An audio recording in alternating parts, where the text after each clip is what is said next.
ನಮಸ್ಕಾರ ವೀಕ್ಷಕರೇ. Doctor Lokesh T N ಆದ ನಾನು.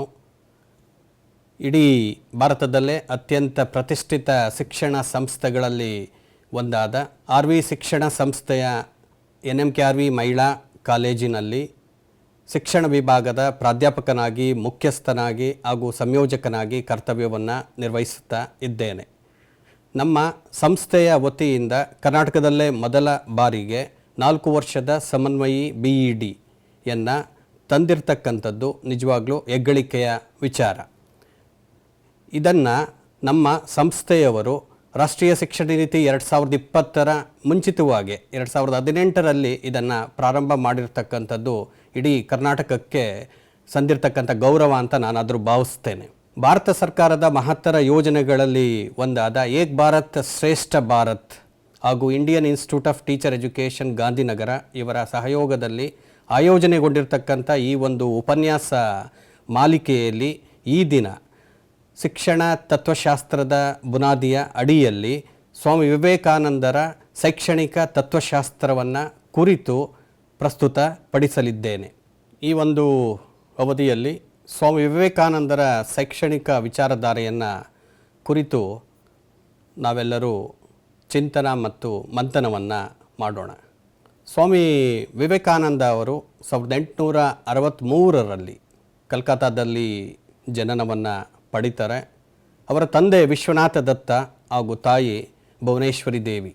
ಇವರ ಮಗನಾಗಿ ಸ್ವಾಮಿ ವಿವೇಕಾನಂದರ ಜನನ ಕಲ್ಕತ್ತಾದಲ್ಲಿ 1863ರಲ್ಲಿ ಆದಂಥದ್ದು. ಸ್ವಾಮಿ ವಿವೇಕಾನಂದರ ಬಾಲ್ಯದ ಹೆಸರು ನರೇಂದ್ರನಾಥ ದತ್ತ. ಅವರು ಬಾಲ್ಯದಲ್ಲೇ ಅತ್ಯಂತ ದೈವಭಕ್ತಿ, ವಿಚಾರಶಕ್ತಿ ಹಾಗೂ ಸದೃಢ ಶರೀರವನ್ನು ಹೊಂದಿದ್ದಂಥದ್ದು. ಹಾಗೆಯೇ ಈ ರಾಷ್ಟ್ರ ಕಂಡಂಥ ಒಬ್ಬ ಮಹೋನ್ನತ ಶಿಕ್ಷಣ ತಜ್ಞ, ತತ್ವಶಾಸ್ತ್ರಜ್ಞ ಹಾಗೂ ಅಪ್ರತಿಮ ದೇಶಭಕ್ತ, ರಾಷ್ಟ್ರ ಸಂತ ಸ್ವಾಮಿ ವಿವೇಕಾನಂದರು ಅಂತ ಅಂದರೆ ಅದರಲ್ಲಿ ಅತಿಶಯೋಕ್ತಿ ಇಲ್ಲ. ವೇದಾಂತವನ್ನು ಪ್ರಾಯೋಗಿಕವಾಗಿ ನಮ್ಮೆಲ್ಲರಿಗೂ ತೆರೆದಿಟ್ಟಂಥ ಶ್ರೇಯಸ್ಸು ಸ್ವಾಮಿ ವಿವೇಕಾನಂದರಿಗೆ ಸಲ್ಲುತ್ತೆ.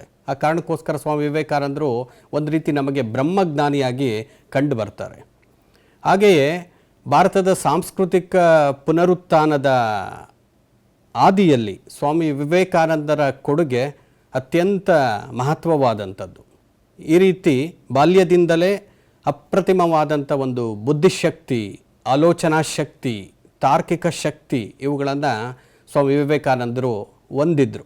ಇದರೆಲ್ಲದರ ಒಟ್ಟಿಗೆ ಅವರಿಗೆ ದಕ್ಷಿಣೇಶ್ವರದ ಶ್ರೀ ರಾಮಕೃಷ್ಣ ಪರಮಹಂಸರ ಭೇಟಿ ಅಂತಕ್ಕಂಥದ್ದು ನಿಜವಾಗ್ಲೂ ಅವರ ಒಂದು ಬದುಕಿನಲ್ಲಿ ದೊಡ್ಡ ತಿರುವನ್ನು ತಂದುಕೊಟ್ಟಂಥದ್ದು. ಆ ಸಂದರ್ಭ ಏನಿದೆ, ಒಬ್ಬ ಮಹಾನ್ ಗುರು ಹಾಗೂ ಮಹಾನ್ ಶಿಷ್ಯರ ಒಂದು ಸಮಾಗಮ. ಶ್ರೀ ರಾಮಕೃಷ್ಣ ಪರಮಹಂಸರು ಹಾಗೂ ಸ್ವಾಮಿ ವಿವೇಕಾನಂದರ ಗುರು ಶಿಷ್ಯ ಸಂಬಂಧ ಏನಿದೆ ಅದು ನಿಜಕ್ಕೂ ಇಂದಿಗೂ ಸಹ ನಮಗೆ ಅವಿಸ್ಮರಣೀಯ. ಭಾರತದ ಒಂದು ಸನಾತನ ಧರ್ಮದಲ್ಲಿ, ಭಾರತದ ಸನಾತನ ಪರಂಪರೆಯಲ್ಲಿ ಗುರು ಶಿಷ್ಯರ ಸಂಬಂಧ ಬಹಳ ಮಹತ್ವವನ್ನು ಪಡೆದಿರುವಂಥದ್ದು. ಆ ನಿಟ್ಟಿನಲ್ಲಿ ಶ್ರೀ ರಾಮಕೃಷ್ಣ ಪರಮಹಂಸರು ಹಾಗೂ ಸ್ವಾಮಿ ವಿವೇಕಾನಂದರ ಸಂಬಂಧ ಏನಿದೆ ಅದು ಇಡೀ ಜಗತ್ತಿಗೆ ಬೆಳಕನ್ನು ನೀಡಿದಂಥ ಒಂದು ಗುರು ಶಿಷ್ಯರ ಸಂಬಂಧ ಅಂತ ನಾವಾದರೂ ಭಾವಿಸ್ಬೋದು.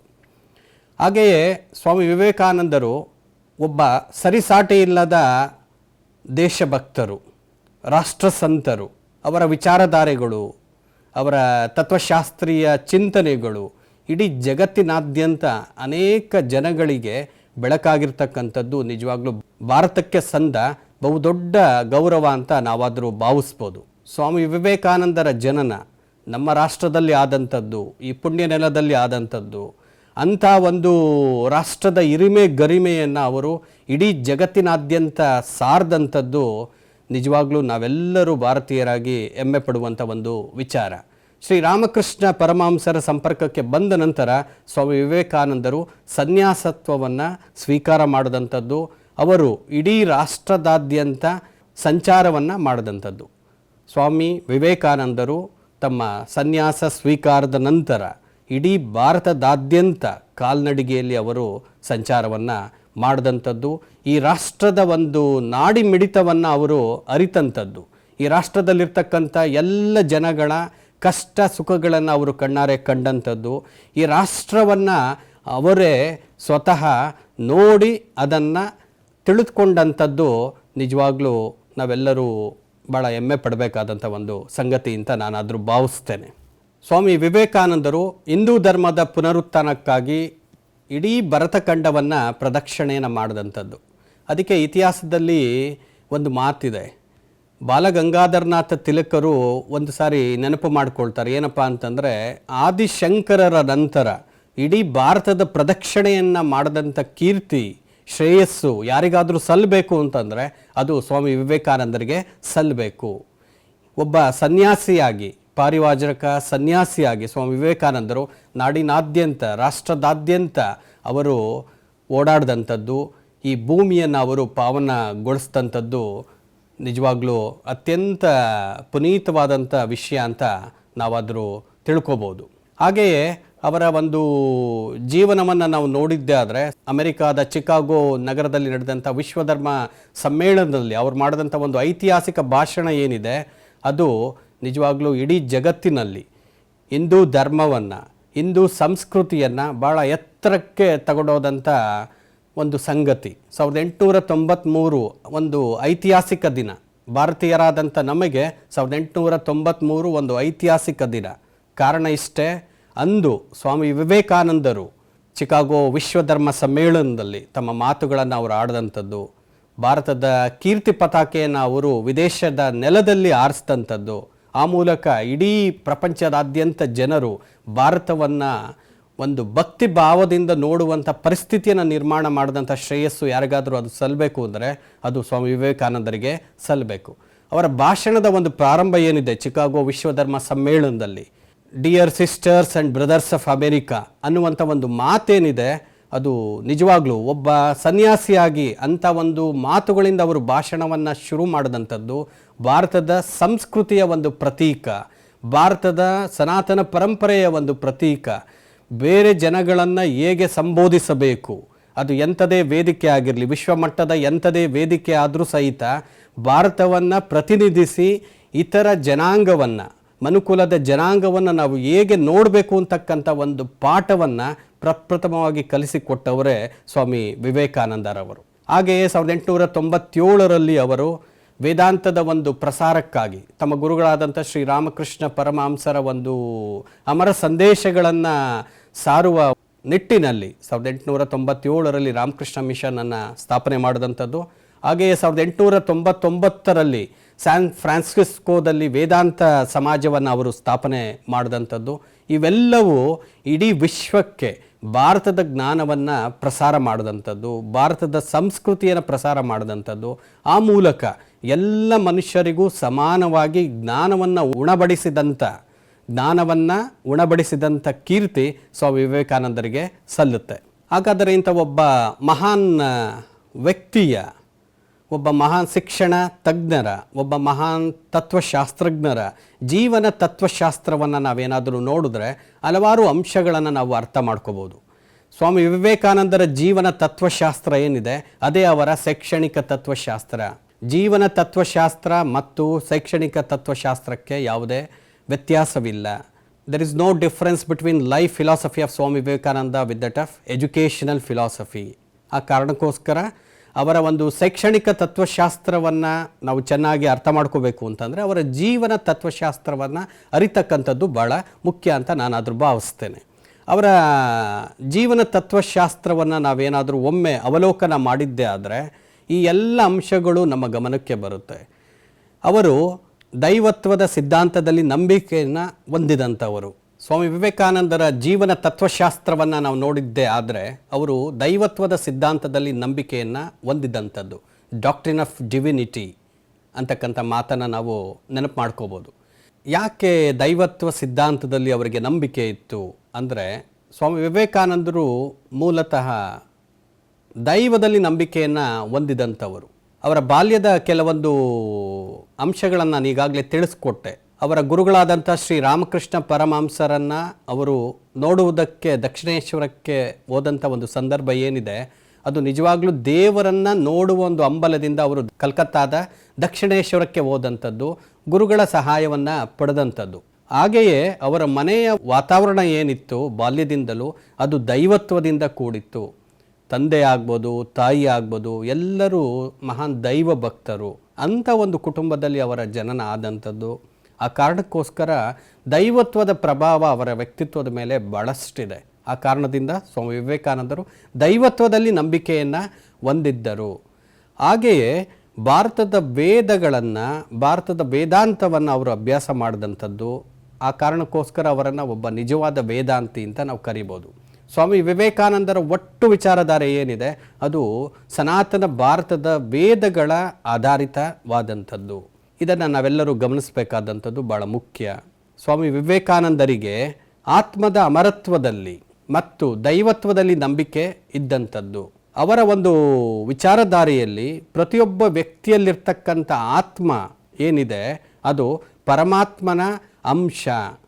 ವ್ಯಕ್ತಿಯ ಆತ್ಮ ಮತ್ತು ಪರಮಾತ್ಮನಿಗೆ ಯಾವುದೇ ವ್ಯತ್ಯಾಸವಿಲ್ಲ. ಪ್ರತಿಯೊಬ್ಬ ವ್ಯಕ್ತಿಗಳು ಪರಮಾತ್ಮ ಸಮಾನ ಅಂತಕ್ಕಂಥ ವಿಚಾರವನ್ನು ಅವರು ತಿಳಿಸ್ಕೊಟ್ಟಿದ್ದಾರೆ. ಆ ಕಾರಣಕ್ಕೋಸ್ಕರ ಅವ್ರು ಹೇಳ್ತಾರೆ, each soul is a star. ಪ್ರತಿಯೊಂದು ಆತ್ಮವು ನಕ್ಷತ್ರ ಇದ್ದಂತೆ. ಹಾಗೆಯೇ ಮ್ಯಾನ್ ಈಸ್ ಪೊಟೆನ್ಷಿಯಲಿ ಡಿವೈನ್. ಪ್ರತಿಯೊಬ್ಬ ಮನುಷ್ಯನು ದೈವವನ್ನು ಹೊಂದಿದ್ದಾನೆ. ಈ ಮಾತುಗಳನ್ನು ಹೇಳುವಂಥ ಸಂದರ್ಭದಲ್ಲಿ ಸ್ವಾಮಿ ವಿವೇಕಾನಂದರ ವಿಚಾರಧಾರೆ ನಮಗೆ ಸ್ಪಷ್ಟವಾಗಿ ಅರ್ಥ ಆಗುತ್ತೆ. ಅಂದರೆ ನರನನ್ನು ನಾರಾಯಣ ಸ್ವರೂಪದಲ್ಲಿ ಕಂಡಂಥ ಪ್ರಪ್ರಥಮ ಸಂತರು, ಸನ್ಯಾಸಿ ಈ ರಾಷ್ಟ್ರದಲ್ಲಿ ಯಾರಾದರೂ ಇದ್ದಾರೆ ಅಂತಂದರೆ ಅದು ಸ್ವಾಮಿ ವಿವೇಕಾನಂದರು. ನರನಿಗೂ ನಾರಾಯಣನಿಗೂ ಯಾವುದೇ ವ್ಯತ್ಯಾಸ ಇಲ್ಲ. ಅದಕ್ಕೆ ಅವರು ಆ ಮಾತನ್ನು ಪದೇ ಪದೇ ತಮ್ಮ ಭಾಷಣಗಳಲ್ಲಿ ಅವರು ಹೇಳ್ತಾ ಇದ್ರು, ಮ್ಯಾನ್ ಈಸ್ ಪೊಟೆನ್ಷಿಯಲಿ ಡಿವೈನ್. ಈ ಮಾತುಗಳನ್ನು ನೋಡುವಂಥ ಸಂದರ್ಭದಲ್ಲಿ ಅವರ ದೈವತ್ವದ ಸಿದ್ಧಾಂತ ನಮಗೆ ಚೆನ್ನಾಗಿ ಅರ್ಥ ಆಗುತ್ತೆ. ಹಾಗೆಯೇ ಅವರ ಪ್ರಕಾರ ಆತ್ಮ ಸಾಕ್ಷಾತ್ಕಾರ ಏನಿದೆ ಅದೇ ಜೀವನದ ಅತ್ಯಂತ ಪರಮ ಉದ್ದೇಶ. ಯಾವುದೇ ಒಬ್ಬ ವ್ಯಕ್ತಿ ತನ್ನ ಜೀವಿತ ಅವಧಿಯಲ್ಲಿ ಆತ್ಮ ಸಾಕ್ಷಾತ್ಕಾರವನ್ನು ಹೊಂದಬೇಕು. ಇದೇ ಮಾತನ್ನು ಆದಿಶಂಕರರು ಸಹ ಹೇಳಿದ್ದಾರೆ. The ultimate aim of education is nothing but realisation of self. ಅದೇ ಮಾತನ್ನು ಸ್ವಾಮಿ ವಿವೇಕಾನಂದರು ಹೇಳಿರುವಂಥದ್ದು. ಆತ್ಮ ಸಾಕ್ಷಾತ್ಕಾರವನ್ನು ನಾವೆಲ್ಲರೂ ಹೊಂದಬೇಕು. ಅದೇ ನಮ್ಮ ಜೀವಿತದ ಒಂದು ಗುರಿಯಾಗಬೇಕು. ಇಂಥ ಒಂದು ಆತ್ಮ ಸಾಕ್ಷಾತ್ಕಾರವನ್ನು ನಾವು ಹೊಂದಬೇಕು ಅಂತಂದರೆ ನಮ್ಮಲ್ಲಿ ಒಂದು ದೈವತ್ವ ಅನ್ನುವಂಥ ಅಂಶ ಏನಿದೆ ಅದರ ಮೂಲಕ ನಾವು ಸತ್ಯ, ಅದೇ ರೀತಿ ಪ್ರಜ್ಞೆ ಮತ್ತು ಪರಮಾನಂದವನ್ನು ಹೊಂದಬೇಕು. ಅದನ್ನು ಸಚ್ಚಿತ್ ಆನಂದ ಅಂತ ಕರೀತಾರೆ. ಯಾವುದೇ ಒಬ್ಬ ವ್ಯಕ್ತಿಯ ಜೀವನದ ಅಂತಿಮ ಗುರಿ ಏನಪ್ಪ ಅಂತಂದರೆ ಇಂಥ ಒಂದು ಸಚ್ಚಿತ್ ಆನಂದವನ್ನು ಹೊಂದುವಂಥದ್ದು. ಅದು ಜೀವನದ ಅತ್ಯಂತ ಉತ್ಕೃಷ್ಟ ಅಥವಾ ಪರಮೋಚ್ಚ ಸ್ಥಿತಿ ಅಂತಕ್ಕಂಥ ನಂಬಿಕೆಯನ್ನು ಸ್ವಾಮಿ ವಿವೇಕಾನಂದರು ಹೊಂದಿದ್ದರು. ಈ ಎಲ್ಲ ಅಂಶಗಳ ಮೂಲಕ ನಮಗೆ ಒಂದು ಸ್ಪಷ್ಟ ಆಗುತ್ತೆ, ಸ್ವಾಮಿ ವಿವೇಕಾನಂದರು ಒಬ್ಬ ಆದರ್ಶವಾದಿ. Swami Vivekananda is on idealist philosopher. ಒಬ್ಬ ಆದರ್ಶವಾದಿ ತತ್ವಜ್ಞಾನಿಯಾಗಿ ನಮಗೆ ಕಂಡು ಬರ್ತಾರೆ. ಅದೇ ರೀತಿ ಅವರ ಪ್ರಕಾರ ನಿಜವಾದ ಧರ್ಮ, ಟ್ರೂ ರಿಲಿಜಿಯನ್ ಅಂತಂದರೆ ಅದು ವಿಶ್ವ ಭ್ರಾತೃತ್ವದಲ್ಲಿ ನಂಬಿಕೆಯನ್ನು ಹೊಂದಿರುವಂಥದ್ದು. ಸ್ವಾಮಿ ವಿವೇಕಾನಂದರ ಪ್ರಕಾರ ನಿಜವಾದ ಧರ್ಮ ಅಂತಂದರೆ ಅದು ವಿಶ್ವ ಧರ್ಮ. ನಿಜವಾದ ಧರ್ಮ ಅನ್ನುವಂಥದ್ದು ವಿಶ್ವ ಧರ್ಮ ಹಾಗೂ ವಿಶ್ವ ಭ್ರಾತೃತ್ವ. ಇಡೀ ಮನುಕುಲದಲ್ಲಿ ಒಂದು ನಂಬಿಕೆಯನ್ನು ಇಟ್ಟಂಥವರು ಸ್ವಾಮಿ ವಿವೇಕಾನಂದರು. ಮನುಕುಲದ ಎಲ್ಲರೂ ಸಮಾನರು, ಎಲ್ಲರಲ್ಲೂ ದೈವತ್ವದ ಒಂದು ಅಂಶ ಇದೆ. ಆ ಕಾರಣಕ್ಕೋಸ್ಕರ ಎಲ್ಲರಿಗೂ ವಿಶ್ವ ಧರ್ಮ ಅಂತಕ್ಕಂಥದ್ದು ಒಂದೇ. Universal religion for all mankind. There would be a religion that is none other than that of universal religion according to Swami Vivekananda. ಅದೇ ರೀತಿ ಯೂನಿವರ್ಸಲ್ ಬ್ರದರ್ಹುಡ್. ಪ್ರತಿಯೊಬ್ಬರು ಇತರರನ್ನು ಸೋದರರಂತೆ ಕಾಣ್ತಕ್ಕಂಥ ಒಂದು ಭಾವವನ್ನು ಬೆಳೆಸ್ಕೋಬೇಕು. ಇತರರನ್ನು ಸೋದರರಂತೆ ಕಾಣುವ ಒಂದು ಪರಿಭಾವನೆ ನಮ್ಮಲ್ಲಿ ಬೆಳಿಬೇಕು ಅಂತಕ್ಕಂಥ ಮಾತನ್ನು ಅವರು ಹೇಳಿದ್ದಾರೆ. ಅದರಲ್ಲಿ ಅಚಲವಾಗಿ ನಂಬಿಕೆಯನ್ನು ಇಟ್ಟಂಥವರು ಸ್ವಾಮಿ ವಿವೇಕಾನಂದರು. ತಮ್ಮ ಜೀವನ ಪರ್ಯಂತ ಇದನ್ನು ಅವರು ಪಾಲಿಸಿದಂಥದ್ದು. ಈ ಅಂಶಗಳೆಲ್ಲ ಏನಿದೆ, ಯೂನಿವರ್ಸಲ್ ರಿಲಿಜಿಯನ್, ಯೂನಿವರ್ಸಲ್ ಬ್ರದರ್ಹುಡ್, ಇವೆಲ್ಲವೂ ಸಹ ವೇದಾಂತದಲ್ಲಿ ಅಡಕವಾಗಿರ್ತಕ್ಕಂಥ ಅಂಶಗಳು. ಭಾರತದ ವೇದಾಂತ ಏನಿದೆ ಅದು ಸಹ ಇದನ್ನೇ ಸಾರಿರುವಂಥದ್ದು. ವಸುದೈವ ಕುಟುಂಬಕಂ, the whole world is a family, ಅದು ಸಹ ವೇದಾಂತದ ಒಂದು ಮಾತು. ಈ ಎಲ್ಲ ಅಂಶಗಳನ್ನು ಸ್ವಾಮಿ ವಿವೇಕಾನಂದರು ತಮ್ಮ ಜೀವನದ ಉದ್ದಕ್ಕೂ ಅದನ್ನು ತಮ್ಮ ಜೀವನದಲ್ಲಿ ಅಳವಡಿಸಿಕೊಂಡು ಅದನ್ನೇ ಎಲ್ಲರಿಗೂ ಏನು ಮಾಡಿದಂಥದ್ದು, ಬೋಧನೆಯನ್ನು ಮಾಡಿದಂಥದ್ದು. ಹಾಗೆಯೇ ಅವರಿಗೆ ಅತೀವವಾದಂಥ ಧರ್ಮ ಸಹಿಷ್ಣುತೆ ಇತ್ತು. ಸ್ವಾಮಿ ವಿವೇಕಾನಂದರಿಗೆ ಎಲ್ಲ ಮತಗಳು ಸಹ ಒಂದೇ, ಮತಗಳಲ್ಲಿ ವ್ಯತ್ಯಾಸವಿಲ್ಲ, ಎಲ್ಲ ಮತಗಳು ಸಹ ಒಂದೇ, ಎಲ್ಲ ಮತಗಳು ಸಹ ಪರಮಾತ್ಮನನ್ನು ಸೇರಲು ಇರ್ತಕ್ಕಂಥ ವಿಭಿನ್ನ ಮಾರ್ಗಗಳು ಅಂತಕ್ಕಂಥ ನಂಬಿಕೆಯನ್ನು ಅವರು ಹೊಂದಿದ್ರು. ಇದು ಎಷ್ಟು ಅತ್ಯುತ್ತಮವಾದಂಥ ಒಂದು ಸಂದೇಶ, ಎಷ್ಟು ಅತ್ಯುತ್ತಮವಾದಂಥ ಒಂದು ವಿಚಾರಧಾರೆ. ಈ ಒಂದು ವಿಚಾರಧಾರೆಯನ್ನು ಅವರು ತಮ್ಮ ಗುರುಗಳಾದಂಥ ಶ್ರೀರಾಮಕೃಷ್ಣ ಪರಮಹಂಸರಲ್ಲಿ ಕಂಡಿದ್ದರು. ಅದನ್ನೇ ಪ್ರಾಯೋಗಿಕವಾಗಿ ಅವರು ವಿಶ್ವಕ್ಕೆ ತೋರಿಸಿಕೊಟ್ಟಂಥದ್ದು. ಎಲ್ಲ ಮತಗಳೂ ಸಹ ದೈವತ್ವದಲ್ಲಿ ಒಂದಾಗಲು ಇರ್ತಕ್ಕಂಥ ವಿಭಿನ್ನ ಮಾರ್ಗಗಳು, ದೇವರನ್ನು ಕಾಣಲು ಇರ್ತಕ್ಕಂಥ ಎಲ್ಲ ಮತಗಳು ವಿಭಿನ್ನ ಪಥಗಳು ಅಂತಕ್ಕಂಥ ಮಾತನ್ನು ಸ್ವಾಮಿ ವಿವೇಕಾನಂದರು ನಮಗೆ ತಿಳಿಸ್ಕೊಟ್ಟಿದ್ದಾರೆ. ಆ ಕಾರಣಕ್ಕೋಸ್ಕರ ಅವರು ಇಡೀ ಮನುಕುಲದ ಸಮಸ್ತರನ್ನು ಒಂದೇ ದೃಷ್ಟಿಕೋನದಿಂದ ನೋಡ್ತಕ್ಕಂಥ, ಒಂದೇ ಭಾವದಿಂದ ನೋಡ್ತಕ್ಕಂಥ ಅಂಶಗಳನ್ನು ನಮ್ಮೆಲ್ಲರಿಗೂ ತಿಳಿಸ್ಕೊಟ್ಟಿದ್ದಾರೆ. ಇಂಥ ಒಂದು ವಿಚಾರಧಾರೆ ಏನಿದೆ, ಇಂಥ ಉತ್ಕೃಷ್ಟವಾದಂಥ ವಿಚಾರಧಾರೆ, ಸ್ವಾಮಿ ವಿವೇಕಾನಂದರ ಇಂಥ ಒಂದು ಉತ್ಕೃಷ್ಟವಾದಂಥ ವಿಚಾರಧಾರೆಯನ್ನು ನಾವೇನಾದರೂ ಇವತ್ತು ಪಾಲನೆ ಮಾಡಿದ್ದೇ ಆದರೆ ಇಡೀ ಜಗತ್ತಿನಲ್ಲಿ ಶಾಂತಿಯನ್ನು ನಾವು ಸ್ಥಾಪಿಸ್ಬೋದು. ವಿಶ್ವಶಾಂತಿಗೆ ಇರ್ತಕ್ಕಂಥ ಒಂದು ಔಷಧಿ ಅಂತಂದರೆ ಅದು ಸ್ವಾಮಿ ವಿವೇಕಾನಂದರ ಒಂದು ಸಂದೇಶ. ಈ ಸಂದೇಶಗಳನ್ನು ನಾವೆಲ್ಲರೂ ಚೆನ್ನಾಗಿ ಅರಿತುಕೊಂಡು ಇವುಗಳನ್ನು ಪಾಲನೆ ಮಾಡಿದ್ದೇ ಆದರೆ ಇಡೀ ವಿಶ್ವದಲ್ಲಿ ಶಾಂತಿಯನ್ನು ನೆಲೆಸುವಂತೆ ನಾವು ಮಾಡಬಹುದು. ಜೀವನದ ಗುರಿಯನ್ನು ನೋಡಿದ್ದೇ ಆದರೆ ಸ್ವಾಮಿ ವಿವೇಕಾನಂದರ ಪ್ರಕಾರ ಲೌಕಿಕ ಸಂಪತ್ತೇನಿದೆ ಅದು ಜೀವನದ ಗುರಿಯಾಗಬಾರ್ದು. ಯಾವುದೇ ಒಬ್ಬ ವ್ಯಕ್ತಿಗೆ ಲೌಕಿಕ ಸಂಪತ್ತು ಅಂತಕ್ಕಂಥದ್ದೇನಿದೆ ಅದೇ ನಿಜವಾದ ಗುರಿ ಅಲ್ಲ.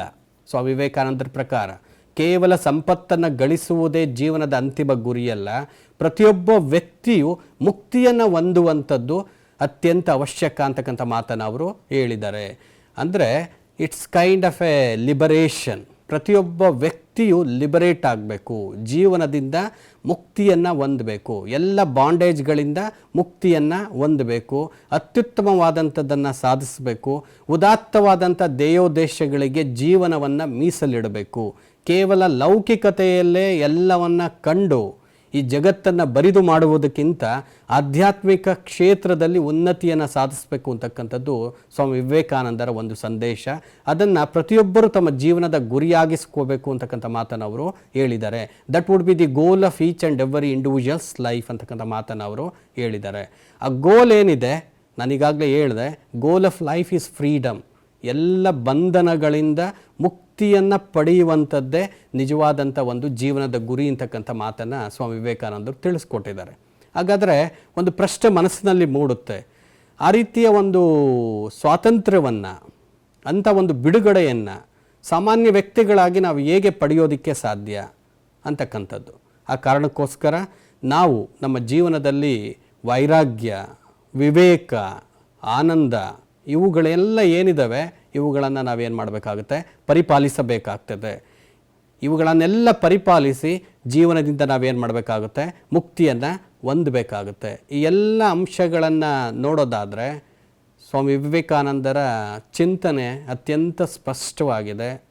ಅವರ ಪ್ರಕಾರ ಯಾವುದೇ ಒಬ್ಬ ವ್ಯಕ್ತಿಗೆ ಜೀವನದಲ್ಲಿ ಒಂದು ಗುರಿ ಇರಬೇಕು, ಗೋಲ್ ಇರಬೇಕು. ಅದು ಎಂಥ ಒಂದು ಗುರಿ ಇರಬೇಕು, ಜೀವನ್ ಮುಕ್ತಿಯ ಗುರಿ ಇರಬೇಕು ಅಂತಕ್ಕಂಥ ಮಾತನ್ನು ಅವರು ಹೇಳಿದ್ದಾರೆ.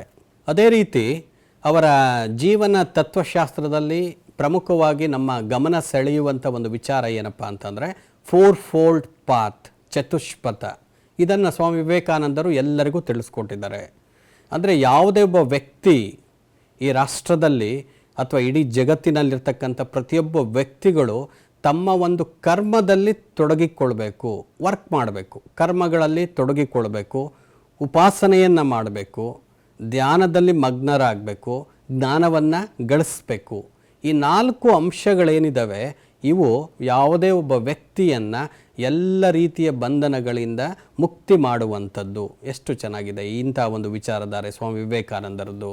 ಕರ್ಮದಲ್ಲಿ ತೊಡಗಿಕೊಳ್ಬೇಕು, ಅದೇ ರೀತಿ ಉಪಾಸನೆ, ವರ್ಷಿಪ್, ಕಂಟೆಂಪ್ಲೇಷನ್, ಧ್ಯಾನ, ನಾಲೆಡ್ಜ್ ಇವುಗಳನ್ನು ಅನುಸರಿಸುವುದರ ಮೂಲಕ ನಾವೇನಾಗ್ಬೋದು, ಬಂಧ ಮುಕ್ತಿಯನ್ನು ಪಡಿಬೋದು, ಜೀವನದಿಂದ ಬಂಧ ಮುಕ್ತರಾಗ್ಬೋದು ಅಂತಕ್ಕಂಥ ಒಂದು ಮಂತ್ರವನ್ನು ನಮ್ಮೆಲ್ಲರಿಗೂ ಕೊಟ್ಟಿರ್ತಕ್ಕಂಥ ಶ್ರೇಯಸ್ಸು, ನಮ್ಮೆಲ್ಲರಿಗೂ ಕೊಟ್ಟಿರುವಂಥ ಶ್ರೇಯಸ್ಸು ಸ್ವಾಮಿ ವಿವೇಕಾನಂದರಿಗೆ ಸಲ್ಲಬೇಕು.